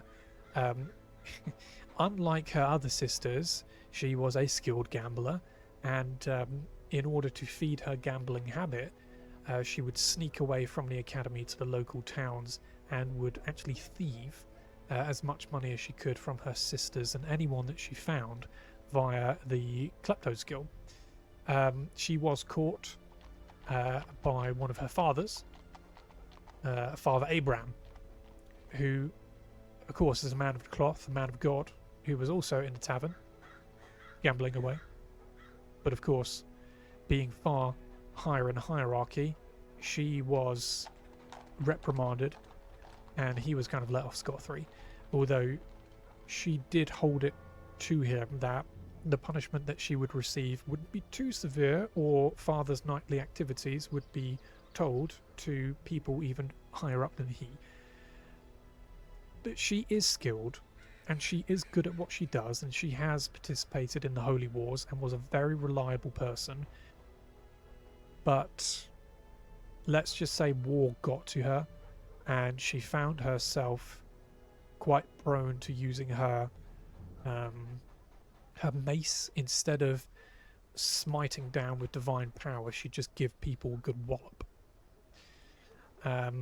However, she is going to be joining the Warden and Baldry in the ruins. The Warden has already seen and heard about V and what her skills are and what she does, and he's looking to get her into shape. And he is explicitly saying, you are going to stay in the back, you are going to provide us support, you're not going to use this bloody mace to do anything other than to strike down your opponents from afar with divine power. If I see you getting anywhere up close to smack people over the head with your goddamn mace, I'm going to give you a smack of my own. Let's just say she's understood, and she is more than happy to stay in the 4th position. So V has come to us as another healer. A sister of battle, pious and unrelenting. Stagecoach. Stagecoach network increases number of heroes to 4. Yep, 8 deeds and 10 crests. More arrive, foolishly seeking fortune and glory in this domain of the damned. So I think we're going to look for a man-at-arms. Yeah, I think so. So next hero. So we got the Warden, Baldry, and V. Cool. I'm just going to go for a quick break, 5 minutes, and then I will return. We'll go for a little bit longer. We won't go for too long, of course. Probably another hour or so. But yeah, I'm just going to make a cup of tea, go to the toilet. Not necessarily in that order. But yes. I will see you in just one moment. Oh, and just before, Ezekiel 7674, thank you very much for the follow. See you guys in a moment. Okay, I'm back. Thank you for all the wait, everyone. Got my tea and everything. Okay, so...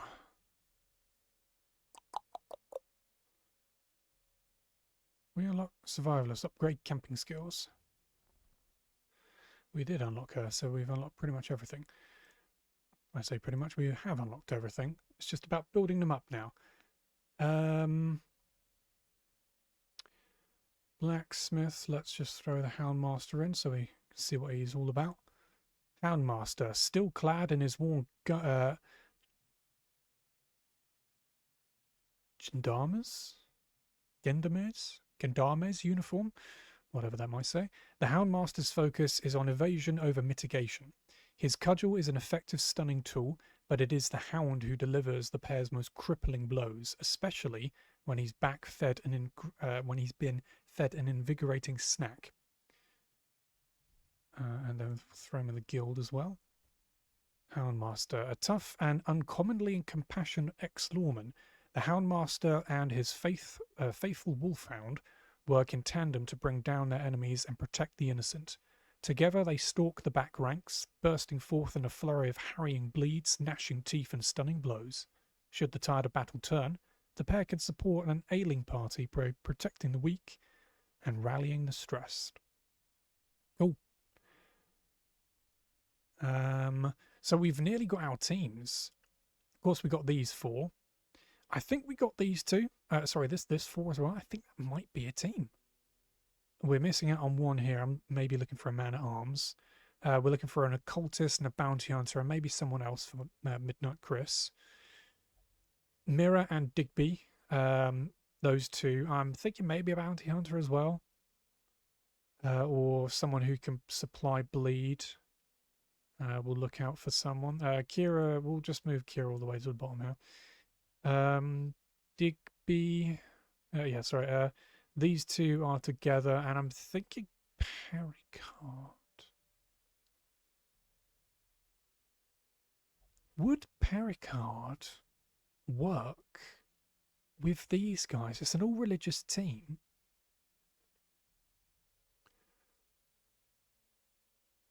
Maybe it would. Maybe that would work.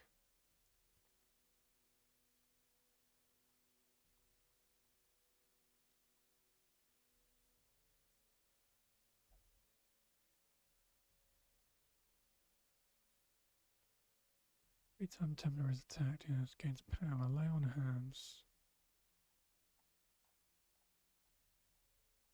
Martyr's Blessing. Guard ally. Transfer target bleed to self. Transfer target blight to self. Buff self 20% stun and move resist. Avaya de la Rosso. Bypass guards. It pulls someone. Okay. Guiding Star, that's pretty good. Yeah, buff party, 6 accuracy, minus 10% stress. Retribution, buff self, 60% damage reflection, minus 10 crits received. Buff self, minus 100. Is that minus 100 dodge? Plus 25% damage taken? It is. Oh, we don't want that. So probably that. Probably these 3. And then Guiding Star.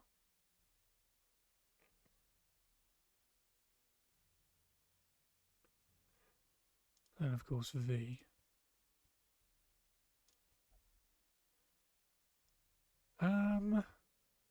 I kind of like the idea of a man-at-arms being in that party, but also Pericard, you know? That could work because he is blight, he is in the ruins. That could work. I'm kind of feeling it. Maybe, instead of a man-at-arms, maybe Pericard. But then again, the man-at-arms could do some absolutely insane buffs to these guys. I tell you what, we'll do one more expedition. If we don't get a man-at-arms in the next, then perhaps we'll just throw, just for now, we'll throw Pericard. Right. That. Ooh, wait, hold on.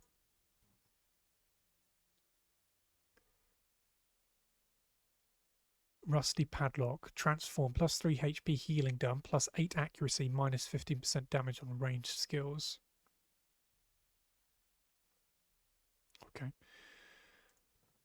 We'll see how that goes. We will. What colours you got again?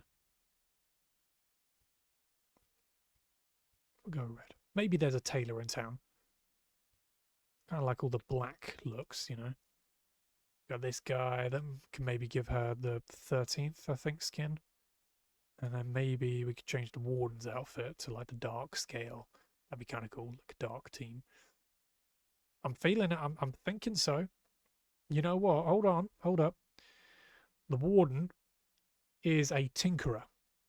And whilst reprimanding a lot of his companions, those who have been quite naughty, he has also had time to craft or hone his skill within crafting.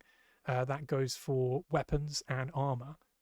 Maybe he's visited the blacksmith and made jolly with the local blacksmith there and has asked if he could temper his own weapons and armor. And in doing so,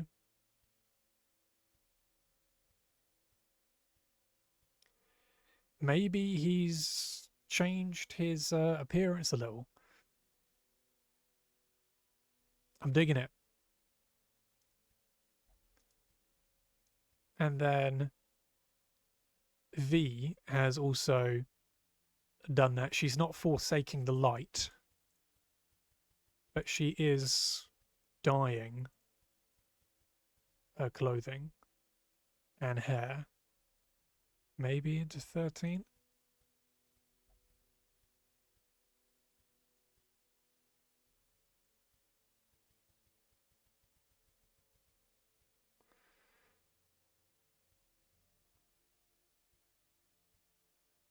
I dig it. I do. I kind of like it.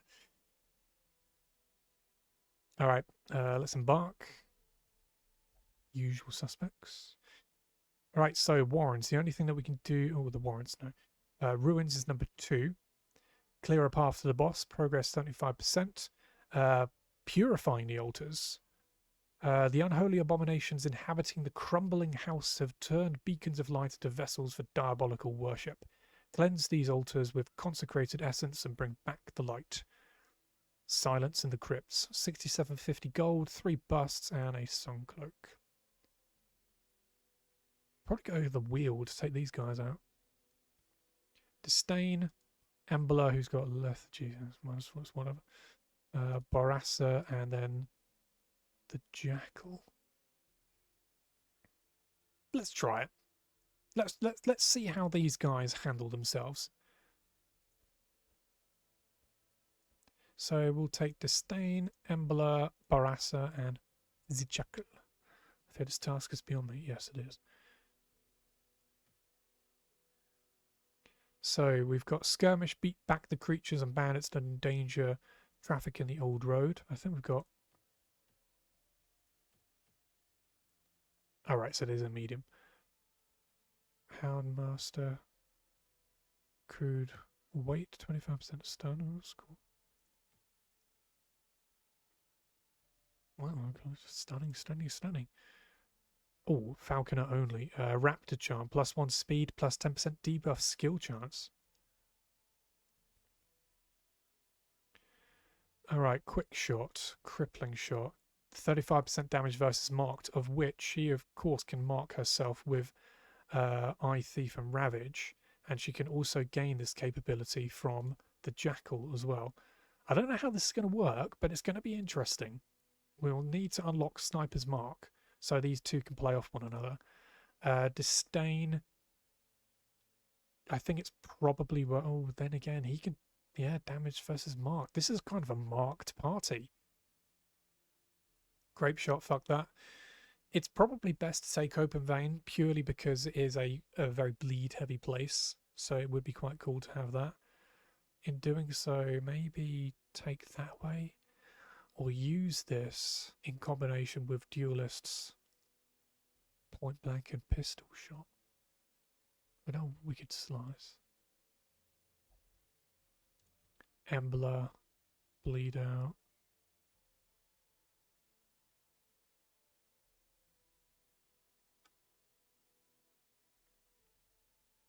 Thank you very much, Zedmage. You have just made me realize that I haven't even been playing the game. Does it actually work now? Has it come through?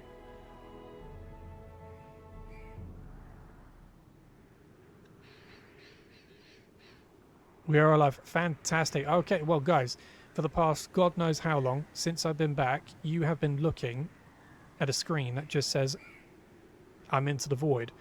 Truly, I was in the void. You've missed out on some stuff. You definitely heard me talking about it, but I've changed the Warden's outfit. Got this dark scale. Baldry is the same. We've got Pericard with them, who's also wearing his dark garb, and V has also had a change in clothing as well. So we've got this four as a party. Sincerest apologies that you have missed out on me just showing you stuff. Alright, so Disdain, thank you very much again. Zedmatch, thank you very much. Yeah, Embler. Nope. Bleed out could be, but no, it's fine. Barassi, Volley Flurry, Blank. Moves her forward. We don't want to move her forward. Yeah, I kind of like just what she's rocking already. And then, of course, the Jackal. So let's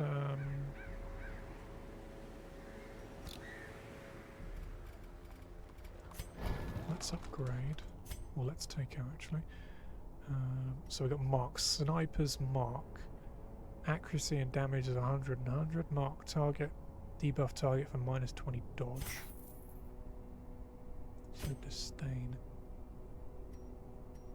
I'd say we just open vein. We get that going, but I'm thinking open vein, duelists, point blank, and then pistol shot because we get the 25% damage versus marked. If we were to mark someone, then use tracking shot to give even more damage, accuracy, and crit, that could be very deadly. So for that reason, I think we'll just keep it for now. Pistol shot becomes 2. We'll use point blank shot, tracking shot, and then of course duelist advanced.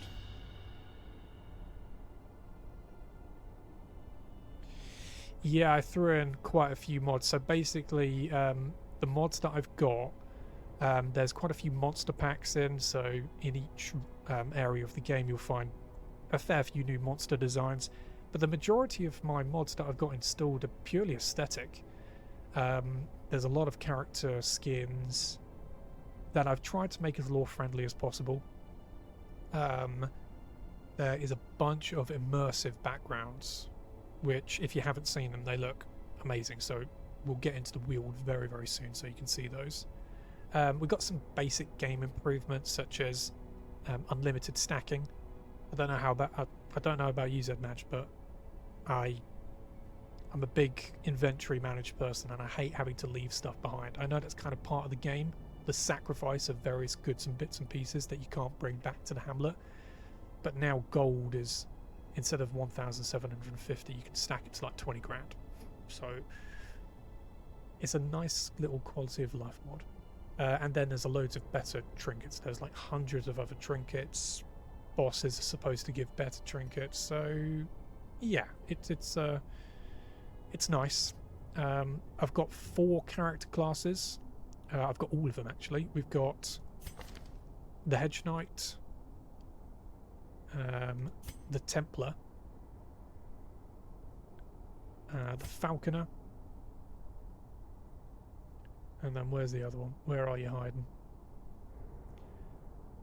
Oh yes, we haven't got the other one. It's the Chaplain, who is a female version of the Crusader, but she's an entirely overhauled class, so she comes with her own stance, her own abilities. I'm very much looking forward to using her. But yeah, let's get back to it. But yeah, I hope you're enjoying the stream, and hopefully you'll be able to see what this particular modded class, Falconer, will be able to do. Let's throw in Embler. We will take Wicked Hack 2, so crit and accuracy is up. Iron Swung 2, accuracy and crit, if it bleeds 2, accuracy base, damage and crit 90, 35, 1% respectively. 2 points around for 3 rounds. On the bleed doesn't change, but it's okay. I don't think we are rocking breakthrough. No. Just in case using the Arbalest as the main healer doesn't work out, I think it's pretty imperative that we have a self-heal on at least one of them. So Adrenaline Rush 2 is 6 accuracy, 22 damage, and heals for 2, and of course cures blight and bleed. And then of course Brass. Quick Shot, Crippling Shot 1, accuracy base, crit, 95 and 10%. 45 damage versus marked, cool. And skill 1 effects, buff self plus 2 speed, skill 2 effects, debuff target, 11 dodge and minus 2 speed, cool. Eye Thief and Ravage, we got number 2. Accuracy base 100, damage mod, okay, 9% crit, cool. Bypass stealth and ID stealth. Target is minus 10 accuracy. Marks the target, bleeds them for 2 points a round for 2 rounds, 100% bleed. Cool. Such a long skill, you can't even see it. Yeah, 100% bleed amount versus marked. And then we'll take Spirited Cry and Stalk. These stealth all heroes, clears stun. 8% crit, minus 1 stress. Cool. And then lastly, we've got Fleeting Escape Harrier 2. So it moves her back just in case she's pulled forward for whatever reason. We can send her all the way back. Debuffs the target for 7 accuracy. Stealth for 2 rounds. Clears the mark. Cool. Alright. So that's all 4. Oh, lastly, Jackal. So we'll take Sniper's Shot, accuracy base 100, crit mod 6%, 60 and 10 damage and crit versus mark respectively. Sniper's Mark 2, 22 minus dodge to debuff target. We'll take the Battlefield Bandage, of course. Heal target for 3, 24% HP healing received. What's she rocking? She's got Bowler. Blind Fire, should we take Blind Fire maybe? Oh yeah. So we'll take Sniper's Shot.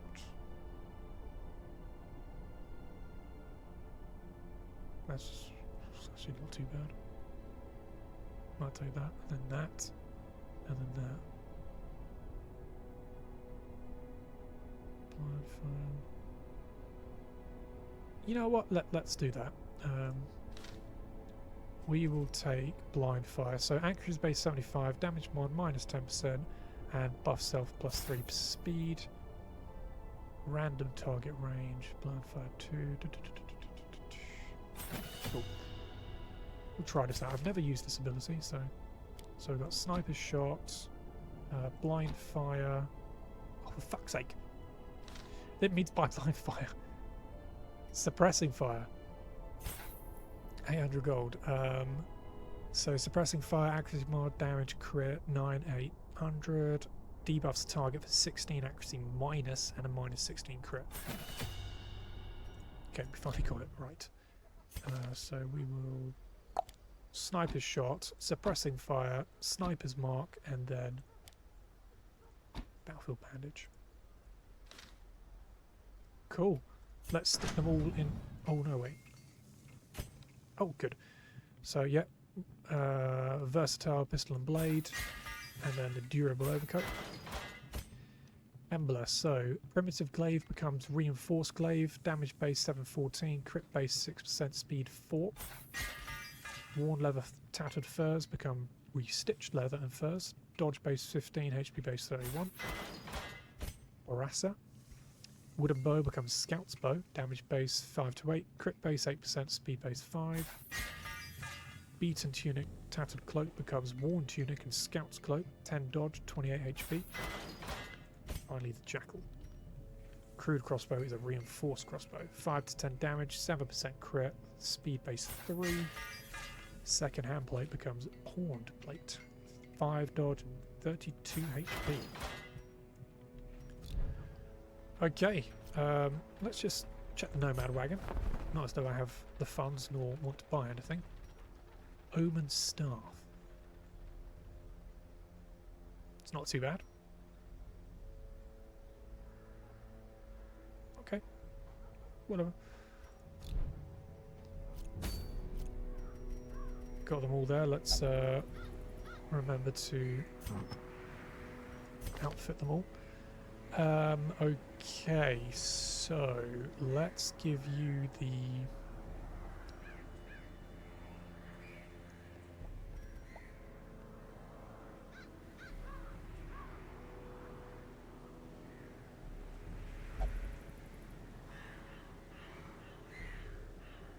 we'll give you the Lord's Coronet. Say we stole it from a particularly ruthless quote-unquote lord. And we'll also give you the Stark Reminder. Embler will give you the Bleeding Pendant, definitely. And then also the Bleedstone. Try and have you bleed as much as possible. Wield Scrounger, plus 5% scouting chance in the Wield. Wield Explorer, plus 10% scouting chance in the Wield. Jesus.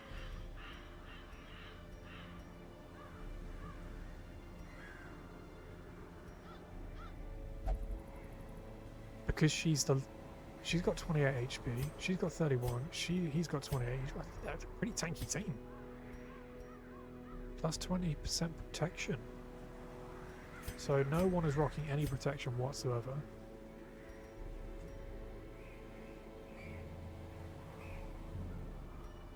I'm going to give that to you, the Cicada. And we'll give you the Chirurgeon's Charm.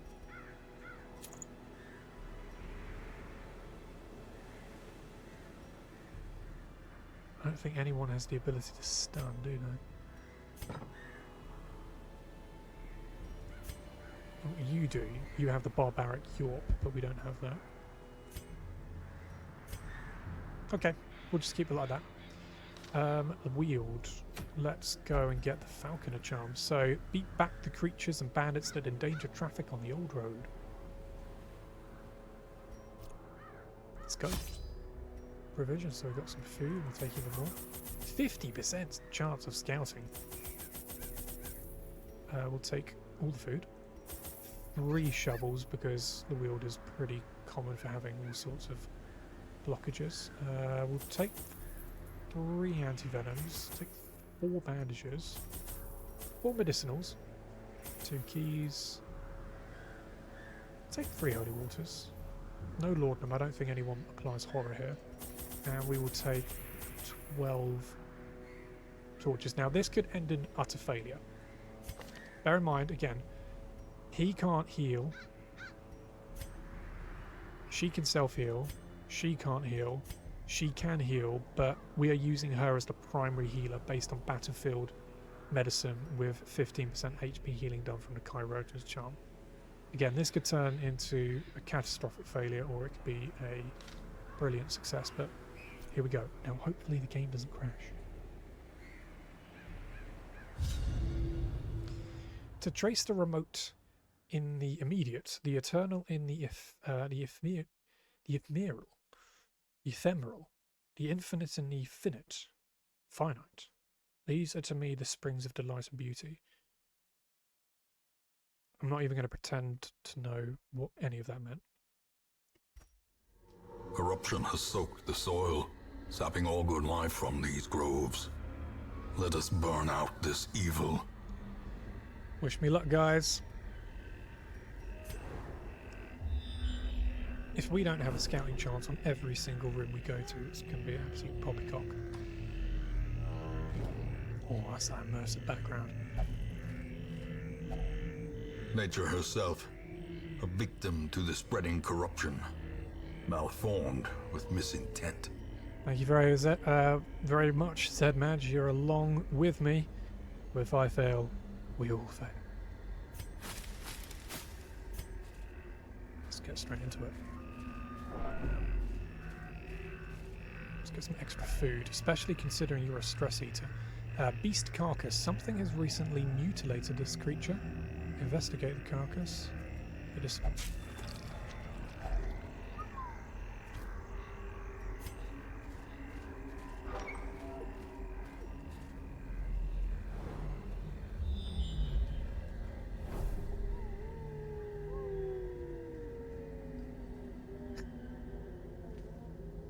Work like we do in my company, oh yeah? How do you work like that? Explain to me how you work, Zedmatch.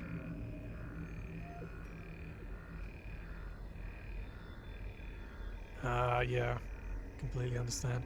A little bit like my, a little bit like how I work as well.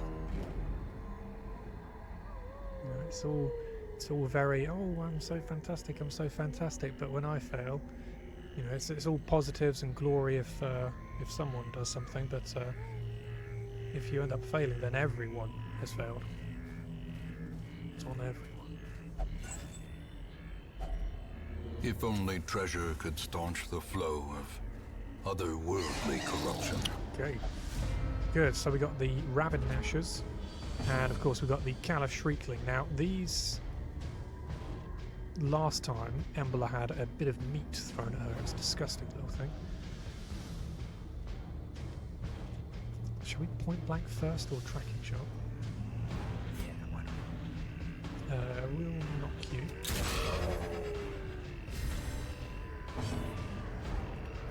Mark target for... Actually no, we're not going to mark target just yet. We'll do suppressing fire.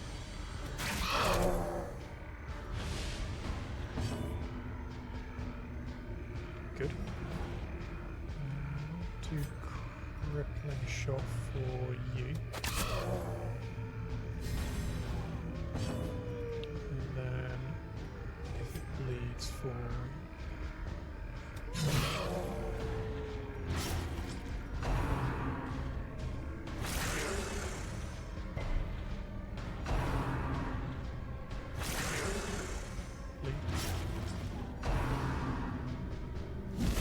Don't stun.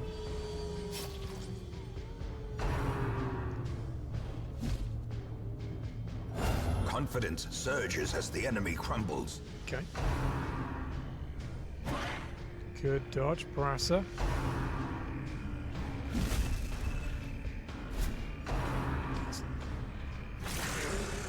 Sun. That's new. What is that? Dazzled. We'll do crippling. We'll do Eye Thief, mark the target.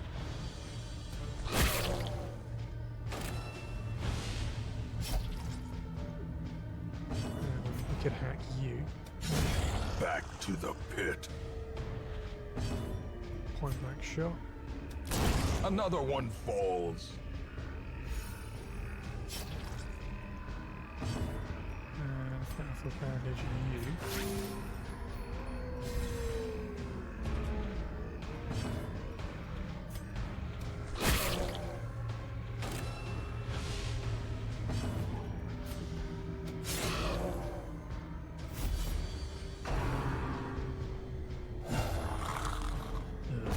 Their formation is broken.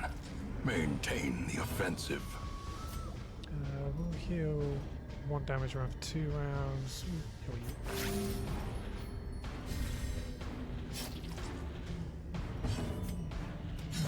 Oof.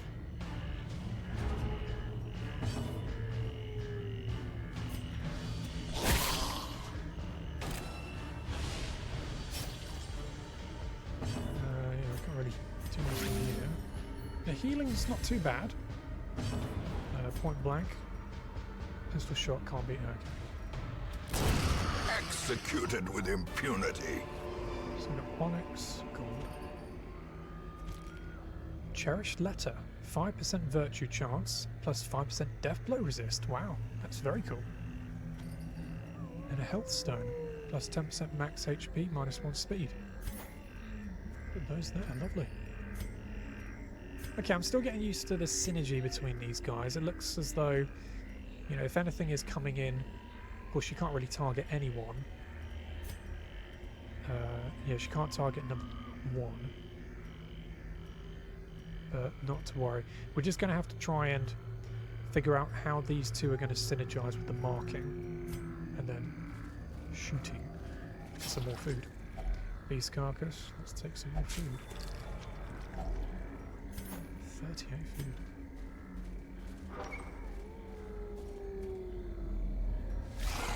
New background, lovely.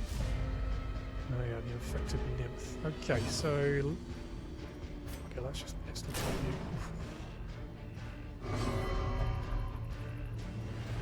What are you gonna do? Come off it.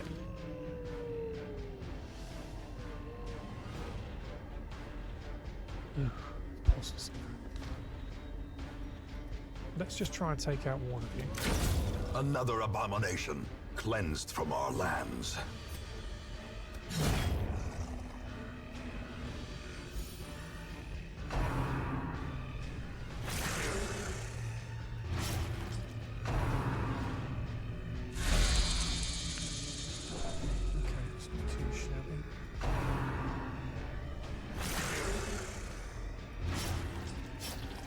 Damage for 3.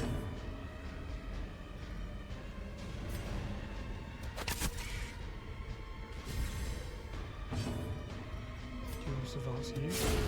Continue the onslaught. Destroy them all. Healing's not been too bad. And then hopefully we can just take care of you. Begone, fiend. A trifling victory, but a victory nonetheless. Pristine fountain, a beautiful fountain. It looks unaffected by the surrounding chaos. Drink from the fountain. This must be a new curio. I've never seen this before. Let's use holy water. Oh, right, so it's a stress healing. Cool.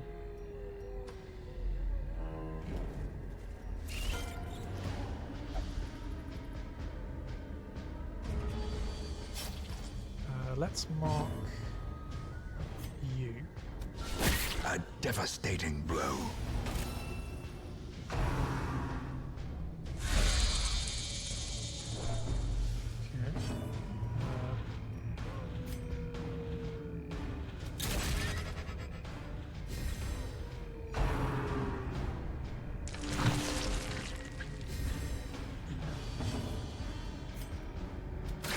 Oh, come off it.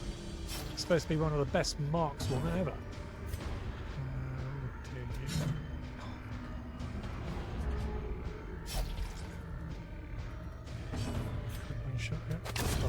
As the fiend falls, a faint hope blossoms.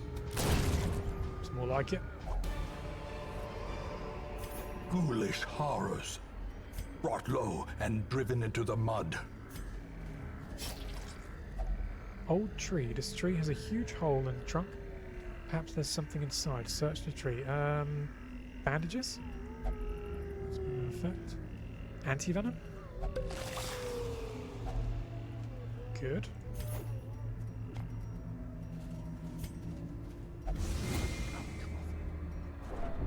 Ancient traps lie in wait, unsprung and thirsting for blood. You're becoming a liability.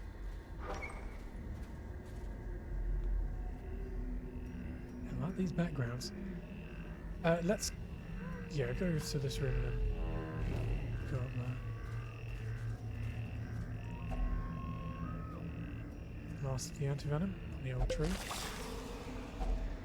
Finding the stuff is only the first test. Now it must be carried home.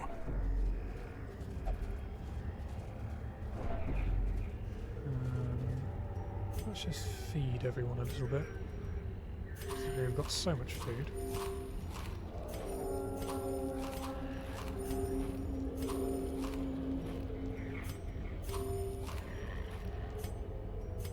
And beast carcass, yeah, we'll use an addition. Herbs. Packs laden with loot are often low on supplies. The food we have is ridiculous.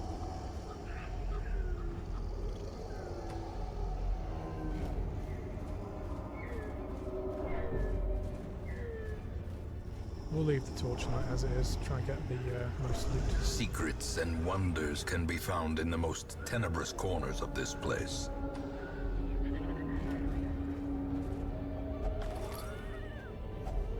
Glittering gold, trinkets and baubles, paid for in blood.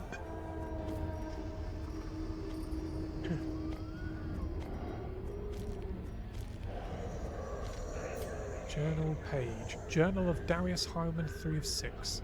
Day 6. As we travelled from the hamlet, an eerie dread grew. We all felt it, but did our best to shrug it off. Sleep was difficult until Raven, one of my companions, passed me a bitter concoction. The most devout of us, Therion, prayed softly for our safety. Superstitious, but well-intentioned, I suppose. I am already falling asleep.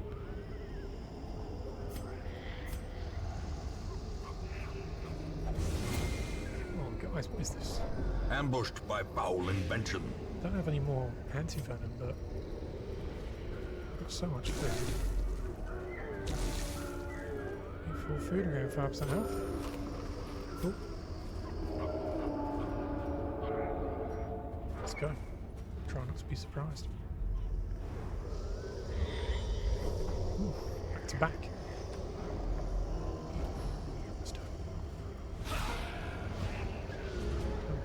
Okay, cover me. What do we have here?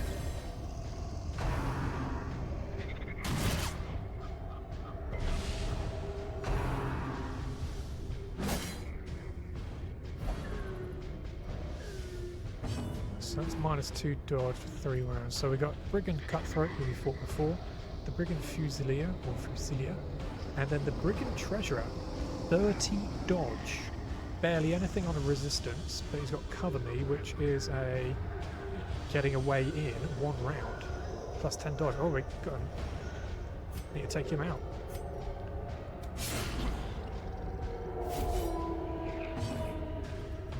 Come on. Actually, let's ravage you. No, let's not. Come on, let's just shoot him. Come on.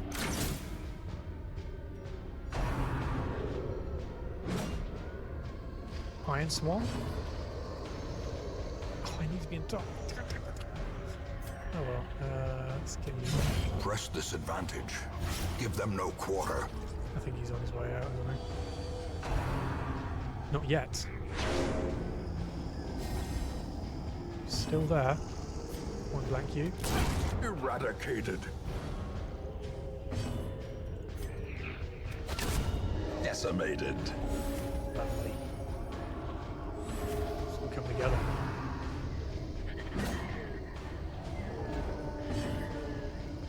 Who are you?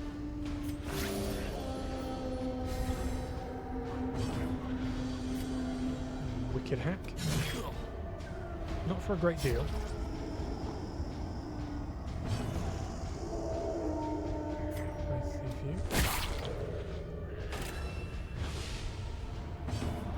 Pistol shot. Oh yes, of course. Can only be can only target 2, 3, 4. So we'll just dual survive.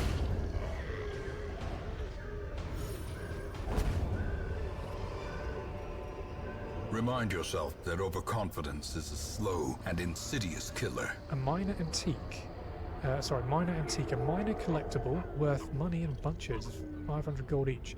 Ah, so I thought you could only get these from the Antiquarian. Apparently not.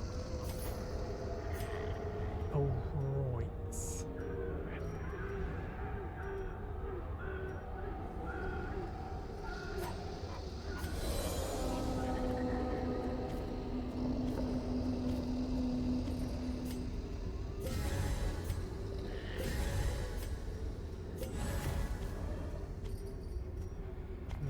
A few things.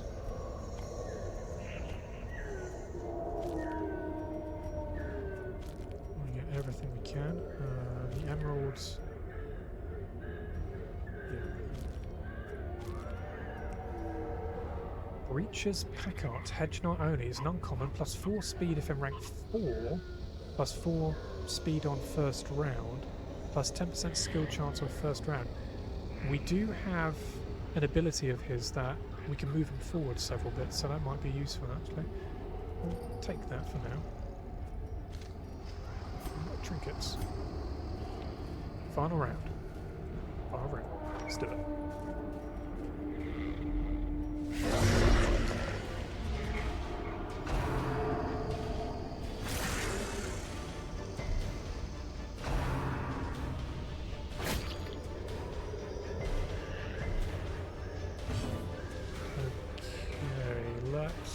Just powerful damage you.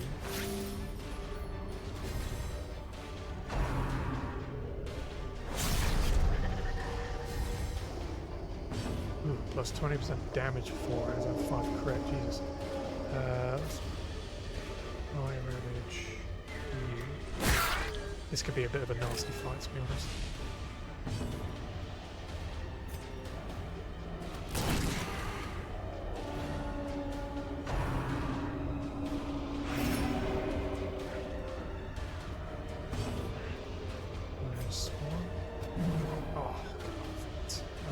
Chance to hit.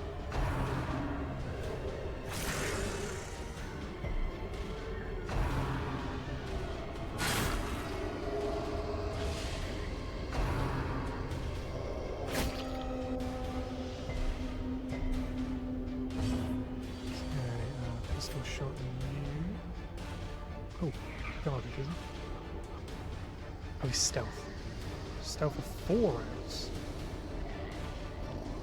We'll just do it.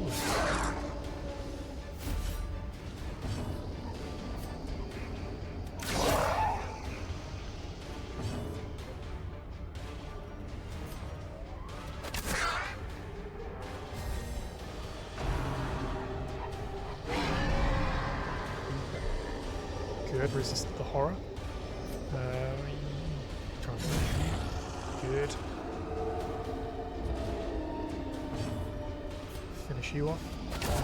Masterfully executed. Battlefield pound of you.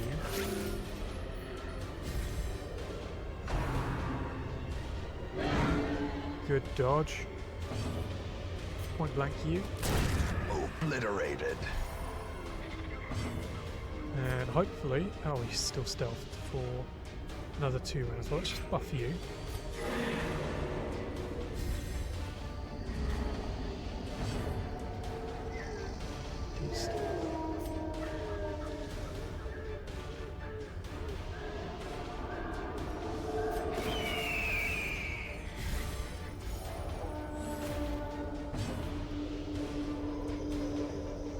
Oh, it's bypass the stealth, of course.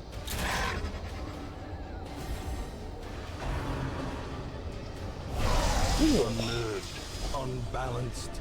Jesus Christ. Ouch, what was that? Let's just try and get rid of him. Seize this momentum. Push on to the task's end. Yeah, so we don't need... In fact, if we got... Yeah, just throw it. Throw the stun there. Citrine...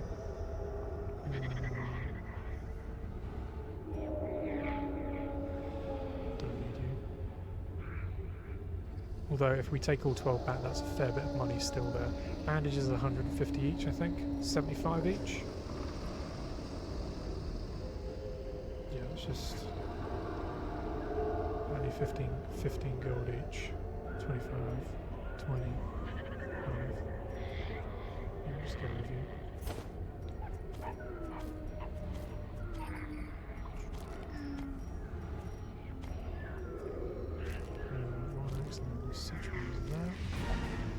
Good. Return the helmet. Continue adventuring.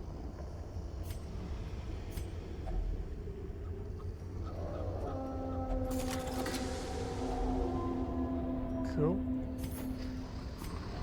And we'll get rid of you and then take Deed. Cool. Quest complete. The agents of pestilence will yet be driven from our woods. So that was a successful run.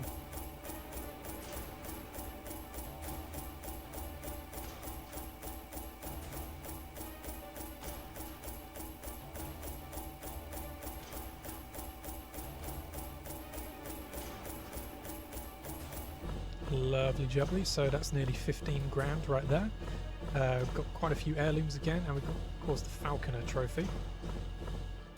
So that's 4 busts, 2 deeds, and 19 crests. Lovely jubbly. +2 resolve for everyone. Disdain.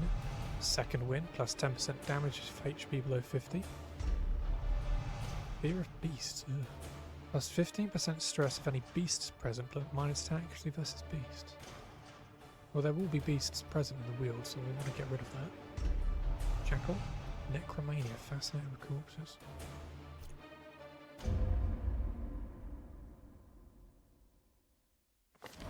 My obsession caused this great foulness, and it is shameful that I must rely upon you to set it right. The Hamlet's Bishop. You overhear an argument behind the Abbey's closed doors. An enraged warrior bishop storms out. He finds you and declares the abbot's service insufficient. He pledges himself to the Hamlet's cause. Looks like we have another Templar. We'll have to collect him very soon. So, town event, the Hamlet's Bishop. Week 8, Disdain, Embla, Barassa, and the Jackal successfully brought the battle to the wield and returned level 1 short. Embark. So wheels getting there. Alright, let's see who's in the stagecoach. Bounty Hunter. We get it. So I don't want another Flagellant, I don't want another Houndmaster. Vestal, we could probably take another Pinel. Bounty Hunter.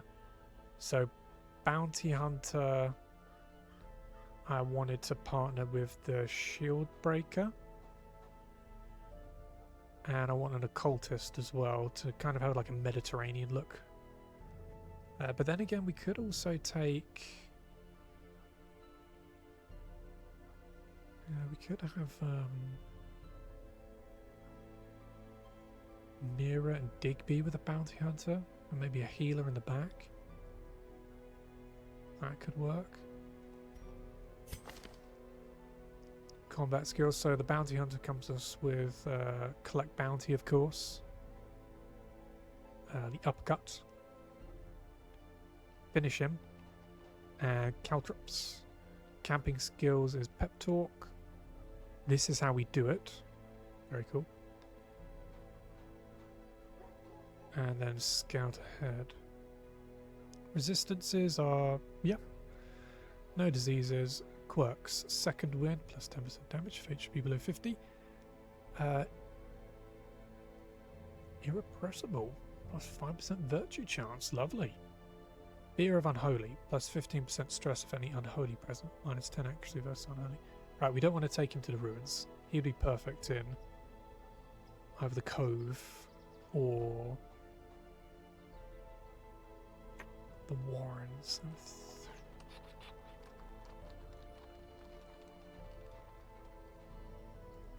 Yeah, I'm thinking that we partner the Bounty Hunter with the Shield Breaker.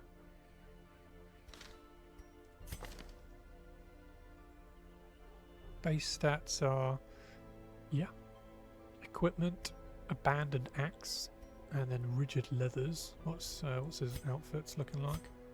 Let's get that Mediterranean, yeah, good old Mediterranean skin.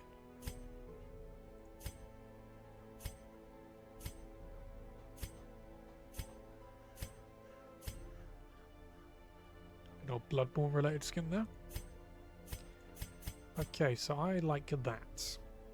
So, not a great deal is known about Pinel. He has come to the hamlet, trudging over the hills. He actually was also dragging along a screaming man, and he pointed towards the hamlet before the man whimpered and nodded, and then Pinel struck him down with his axe. Silently trudged on over to the hamlet, where the door did not open for some time before Dismas and Reynold had to come out, and had a quick chat where words, just a few, were exchanged, wherein it is revealed that Pinnell is a bounty hunter and has come here seeking glory to make a name for himself, but not in an ego-driven way. Maybe seeking a name for himself is too egotistical to say, but he's definitely someone that just likes a challenge, and he's looking for that next challenge. And he's heard of the rewards that can be given via looting the darkest dungeon, coming back from successful expeditions, and he wants in on that. But knowing that the dungeons themselves hold hideous creatures, he's always looking for that next prey, that next target, and he thinks he's found no better place than the hamlet and the dungeon itself. So that's why Pinnell is here. A man of few words, dangerous looking. Even the mountain, Mira the Marshal, doesn't necessarily give him a wide berth, but knows that Pinnell is not a man to be trifled with. So we have ourselves a bounty hunter. The thrill of the hunt. The promise of payment.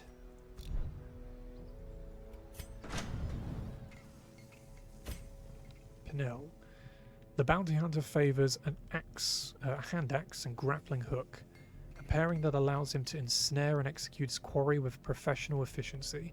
His tough leather and scale armour grants decent protection without sacrificing mobility.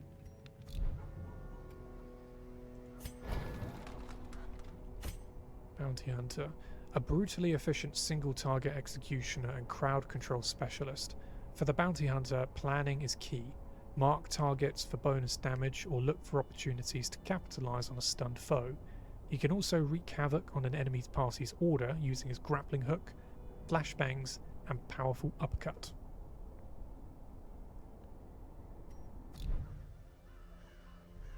Okay, so it looks like we're definitely getting teams together. So these guys, of course, the classic, they're proving themselves quite nicely.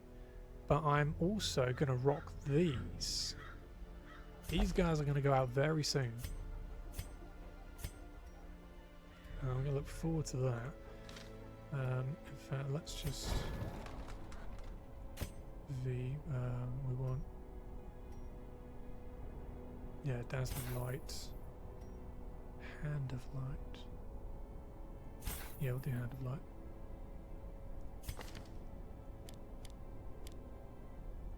So, Divine Grace, Divine Comfort, Dazzling, and then Hand of Light.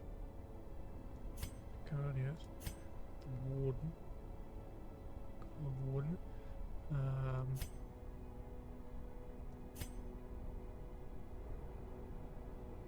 So yeah, that's only best in number 2 position, more than 2. And of course it targets more than 2. That's going to move him forward 1. Probably is best to just keep the Warden with, I like Holy Lance. Do.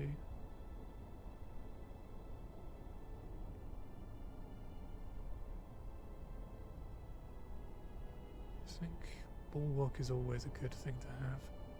I don't think Battle Heal is really necessary because we already have a healer. In fact, our Templar can also heal. He's got Lay on Hands. So I'm thinking we take that off. Of course, Smite. Yeah, we'll keep actually. We'll have Setless Accusation. Holy Lance, yeah. Accuracy base 85, crit mod 6.5, and 15% damage versus Unholy. Inspiring Cry is... No, we'll just take Bulwark.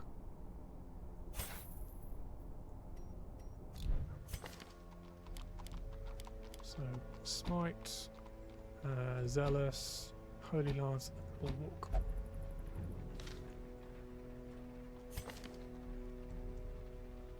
I'm just wondering, guys, should we take one more dungeon delve? Or should we call it here? We've been streaming for 3 hours 10. I could do maybe one more and then call it a day. Or we can just save the next expedition for these 4 on Wednesday evening. What are we thinking?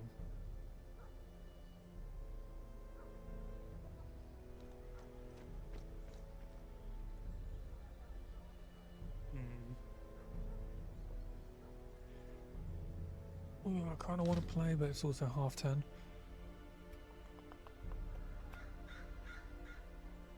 I don't think these guys can actually be. Yeah. What can we do in the wheel? Oh, in the wheel. The ruins. Short, medium, and a medium. What's this short looking like? So it's a skirmish. 100% of room battles. Battle plans. 5% of -5% chance party surprised. 5% chance monster surprised. -1 speed. What do we have? Oh, it's bleeding. Small 9% of rooms. Seal of Martyrdom. That's pretty good. Unholy machinations of crushed together hallway and vault. Explore your ancestral home as far as you are able.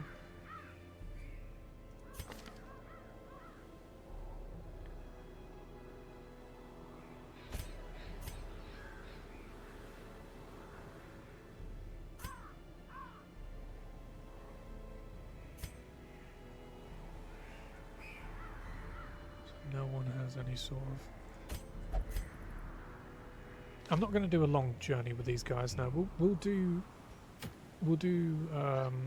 skirmish, and we'll see what it looks like.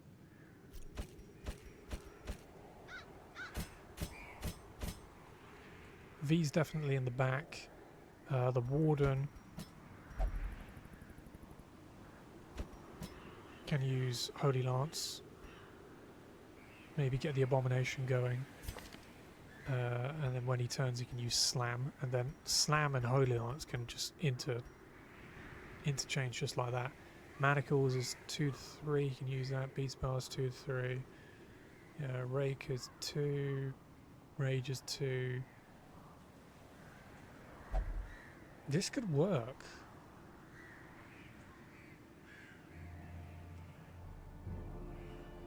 Hello. You have returned, the wizard has returned. You're a technical wizard, babe. I think I'm just going to go for one more dungeon. Alright. Yeah, let's do it. Let's just see how this team performs. Could be a disaster. Could work. Quit. Okay, so Templar.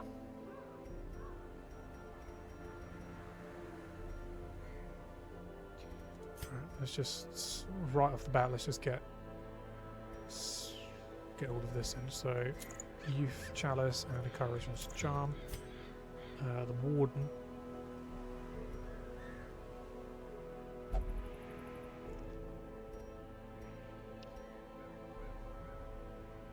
Ooh. Yeah, I think we got. We gotta give you Roman's Head.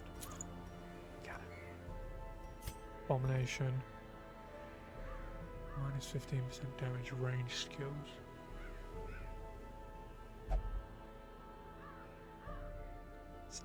It's not great. But then again, I guess it's fine just because the only range is like manacles or can stun. So that, and then everything else is melee, isn't it? Except Beast Spile. Yeah, let's do that. Let's for Abomination's Lock, and then the Stunstone. That could work. Templar. Oh, we got it. We got to, yeah, Cherish Letter. So that brings it 78% Death Blow Resist. Gabs. And a 5% Virtue.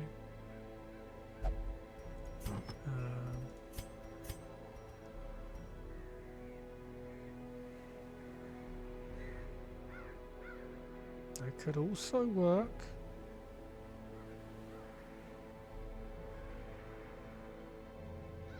Yeah. Yeah, I mean, the crits received, sure. Yeah, let's do it. Let's do the Lord's Cry now. And then... Oh, sorry. Oh, goodness. The wall. No.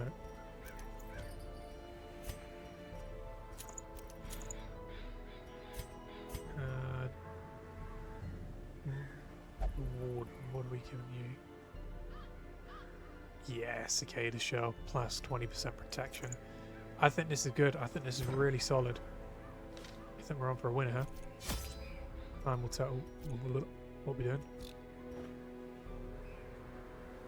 We were going to go to the Belief Farmstead. Yeah, a skirmish. Let's just see how these guys perform. We got a 25% scout. It's a short dungeon. We'll take all the food still. Take 3 shovels. 3 antivenoms. 3 holy waters. 3 bandages. 3 medicinals. 2 keys. We'll take some laudanum just because some do apply horror. And 12 torches. Let's do it. The oldest and strongest emotion of mankind is fear, and the oldest and strongest kind of fear is fear of the unknown. We'll have this be our last dungeon. Done quite a few today. The fiends must be driven back. And what better place to begin than the seat of our noble line? The drip looks pretty goddamn amazing. And it's a pretty standard hallway. Let's do it. It's always nervy when you got a brand new team. You don't really know how they're going to perform. We're off to a great start. Nope.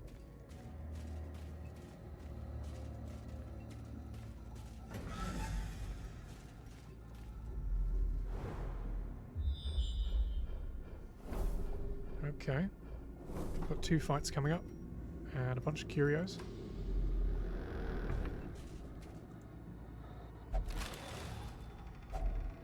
If only treasure could staunch the flow of otherworldly corruption. I like to think that all 4 of these guys are religious. Some more religious than others. But the warden already knows there's something up with this guy. And these 2, from a holy point of view, knows that there's something wrong. But I think they're just playing it safe for now. They're not asking too many questions.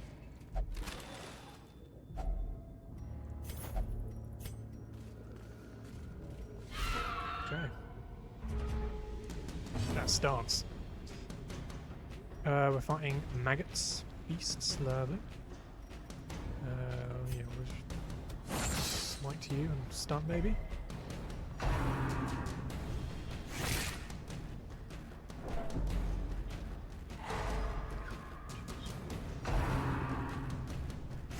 Are we really going to lose someone to maggots?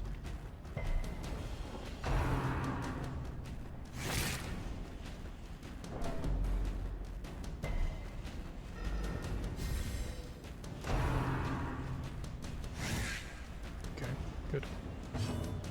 So we've got Lay on Hands. Reckoning. Righteous Blow. Let's see how powerful this is. Begone, fiend! Another one falls.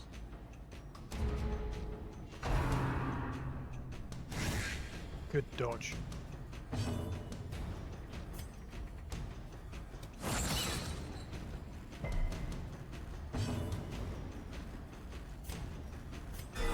Oof, lovely heal.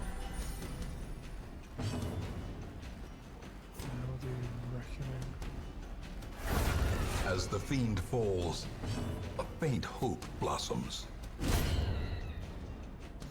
Okay, good, good. 500 gold. Be wary. Triumphant pride precipitates a dizzying fall.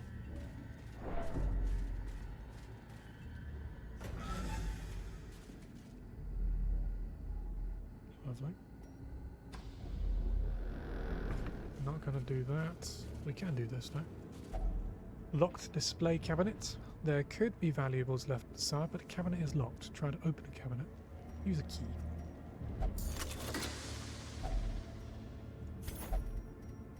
Cool.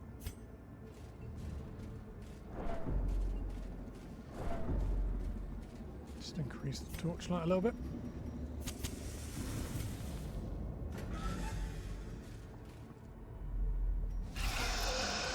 Items. Webbers, Spitter, and of course the Flawed Observer. Let's try Manicures.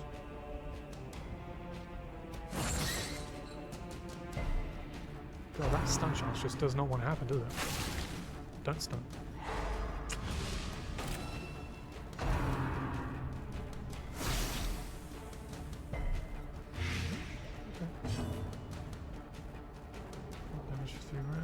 Dazzling light to you.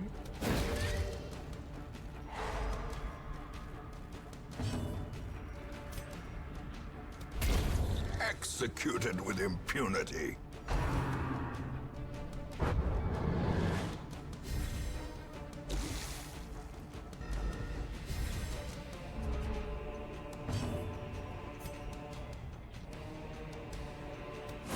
Come on. Stun charge just doesn't want to happen, does it? Don't stun him again. Dazzling light you.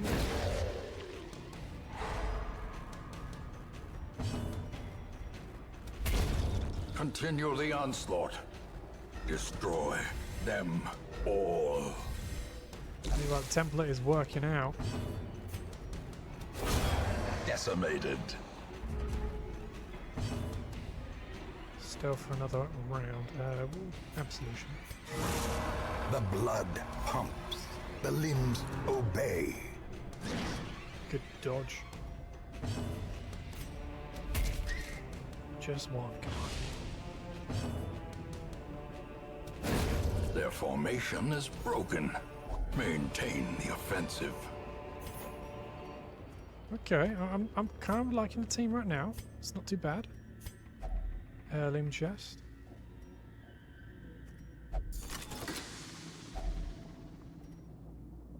Ferrous primer, uncommon, 5% protection, plus 10% protection while marked, 15% protection on first round, -1 speed. That's not bad. Quite like that. A full pack often attracts unwanted attention. You said it, Wayne. Is that just code for the Shanga? The collector is on his way.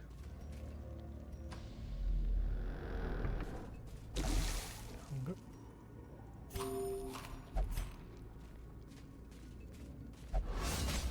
Come on, big man. Ambushed by foul invention.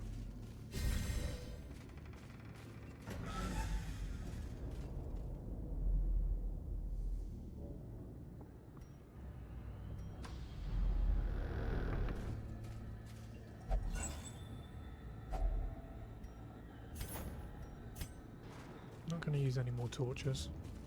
Try and get the best loot. Such as. Okay. Yeah, let's try 10% chance. Let's there we go.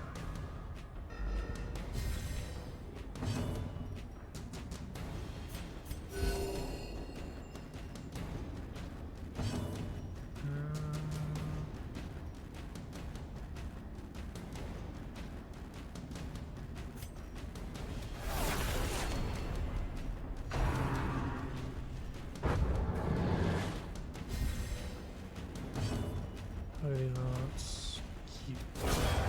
Obliterated. Dazed. Reeling. About to break.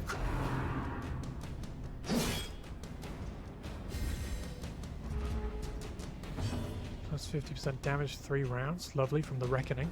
Plus 50% debuff skill charge. Good, okay. Let's try and kill you. Confidence surges as the enemy crumbles.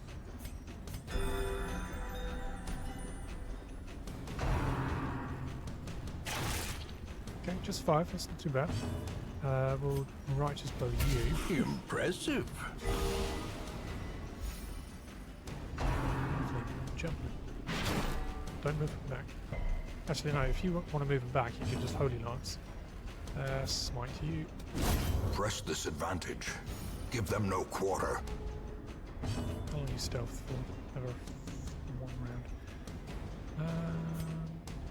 Beast power, yeah.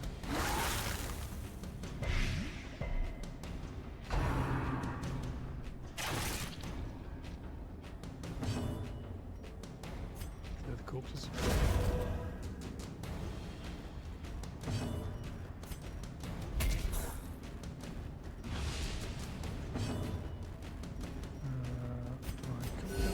Soothed.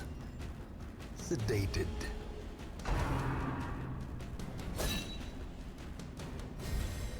Can I use lay on hands for myself?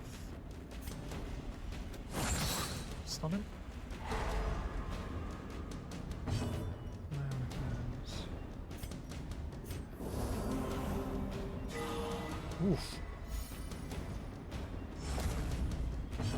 And then we'll just top everyone off.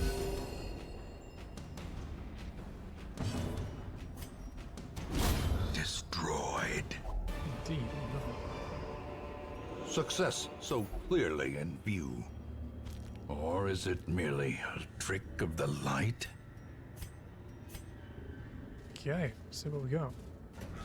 I like these guys. I think they're working out just fine.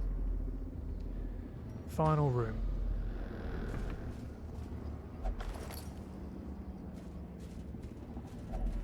Even the cold stone seems bent on preventing passage.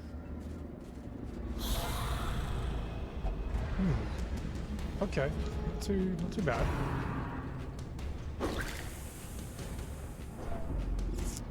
Stress is looking a little bit too high though.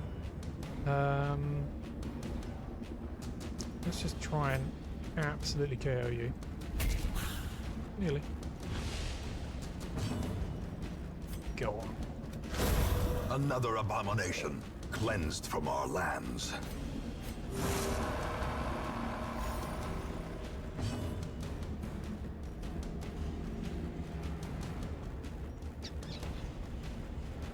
Top everything. I want to increase the torchlight by anything at all.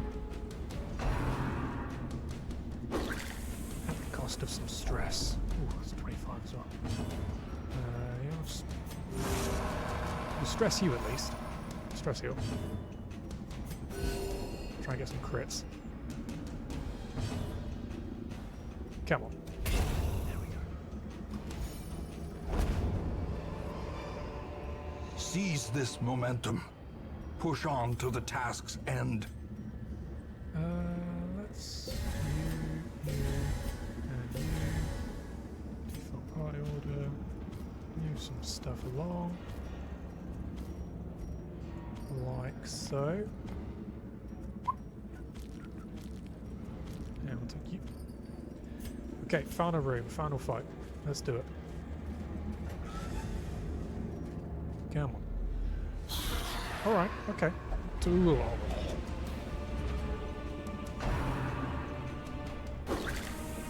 Give us a good virtuous check. Come on. Nope. Those who covet injury find it in no short supply. Yes, good. Push him back so we can do Holy Lance. Okay. Alright. Should we... Let's do it. Let's reveal to everyone what we really are. We've got that Bloodborne looking, almost Bram Stoker's Dracula werewolf design. Yeah, let's slam you, you son of a bitch. Lovely. And then we can Holy Lance you. Oh, Hand of Light. Good, good, good, good. 50% damage versus an Holy you.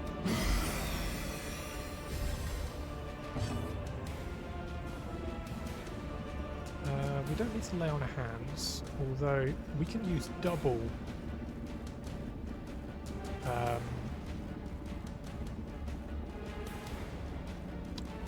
What's it bloody?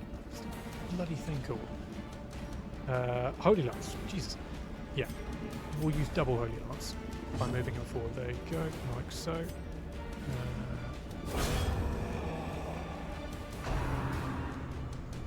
Don't move them back. We want to use Holy Lance again.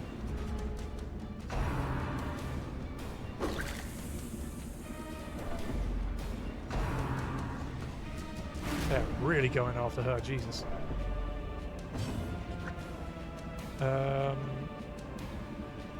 Let's just move forward again.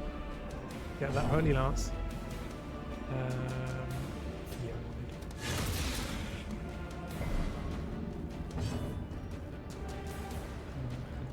Light. Holy Lance, you. Back to the pit. Okay, it's all coming together. Yes. I like that attack. What are you going to do? Don't do that. Let's just top everyone up. Crit healing the wrong people. Oh, they are. Oh, I don't know.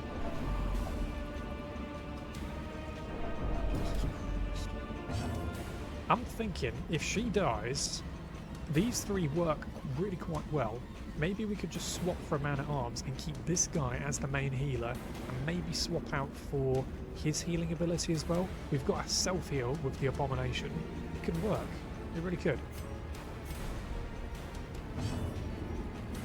Fuck you. Warden is working so well.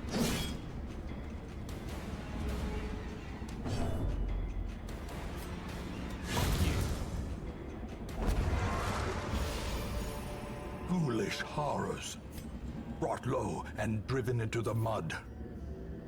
Okay, we do not need this. 20 gold each, 15. So that's what, 40 gold. That's 60 gold. Yeah, we'll get rid of you. Move you along. Like so. You continue adventuring. Oh, does this? God damn it! I think if I use holy water, that would heal and remove some stress. Let's just investigate. Okay, 10. I'll take that. Okay, I like these three. As I said, these work really quite well. She's not a liability, but maybe I'm just playing her a little bit incorrectly here.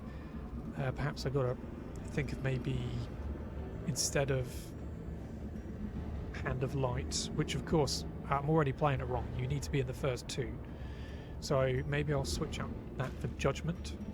These three I like. It's a bit of a move around, but they can quite easily get back into their respective positions and then go again. Yeah, I like it. Cool. Quest complete.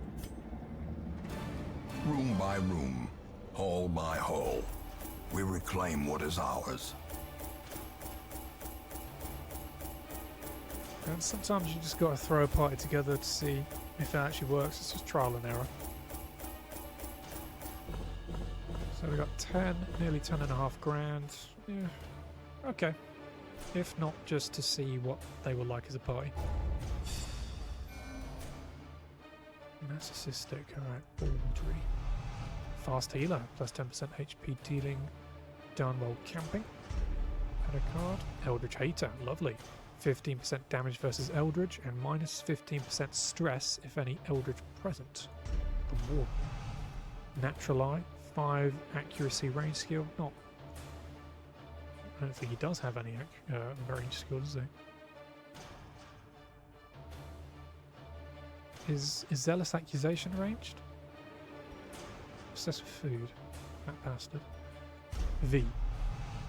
Dud hitter. Minus 5 crit if HP below 50. Religion is still useful among the herd, that it helps their order in something. A fresh irritant to some. A sanguine memory to me. The town is abuzz. A crumbling stone entry to a forgotten labyrinthian garden has been uncovered. The discoverer, sadly, has perished from immeasurable insect stings. Concern rises. Stress reduction activities in town are slightly less effective. Disdain has lost the sight of their mysterious stalker for now. Reynold the heir has lost sight of their mysterious stalker for now. Town event, yeah, town is buzz. Ruins advanced to mastery 3. V is apprentice level. Vestal, Pericard is apprentice abomination. Baldry is apprentice Templar, and Warden is apprentice Crusader. Baldry, Pericard, Warden, and V vanquish many monsters in the ruins. Level 1 short. So we're up to week 9. It's going to be at some point where we travel to the court. Alright, we will be calling it here, but let's just see who's in the stagecoach for next time. Cool. I've been looking out for an occultist. The occultist, I'm thinking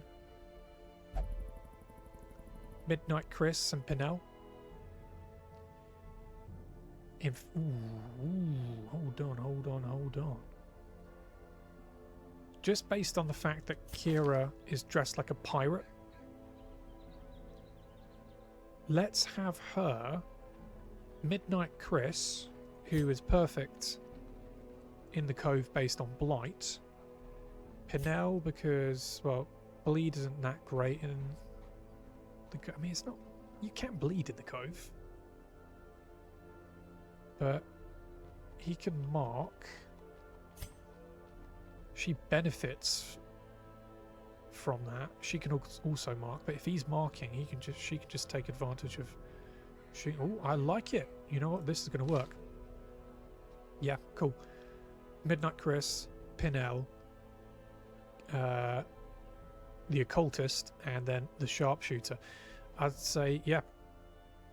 Come Wednesday evening when we continue, we will be going straight to the Cove, and my lovely fiance, Midnight Chris, will be able to see how her character gets on.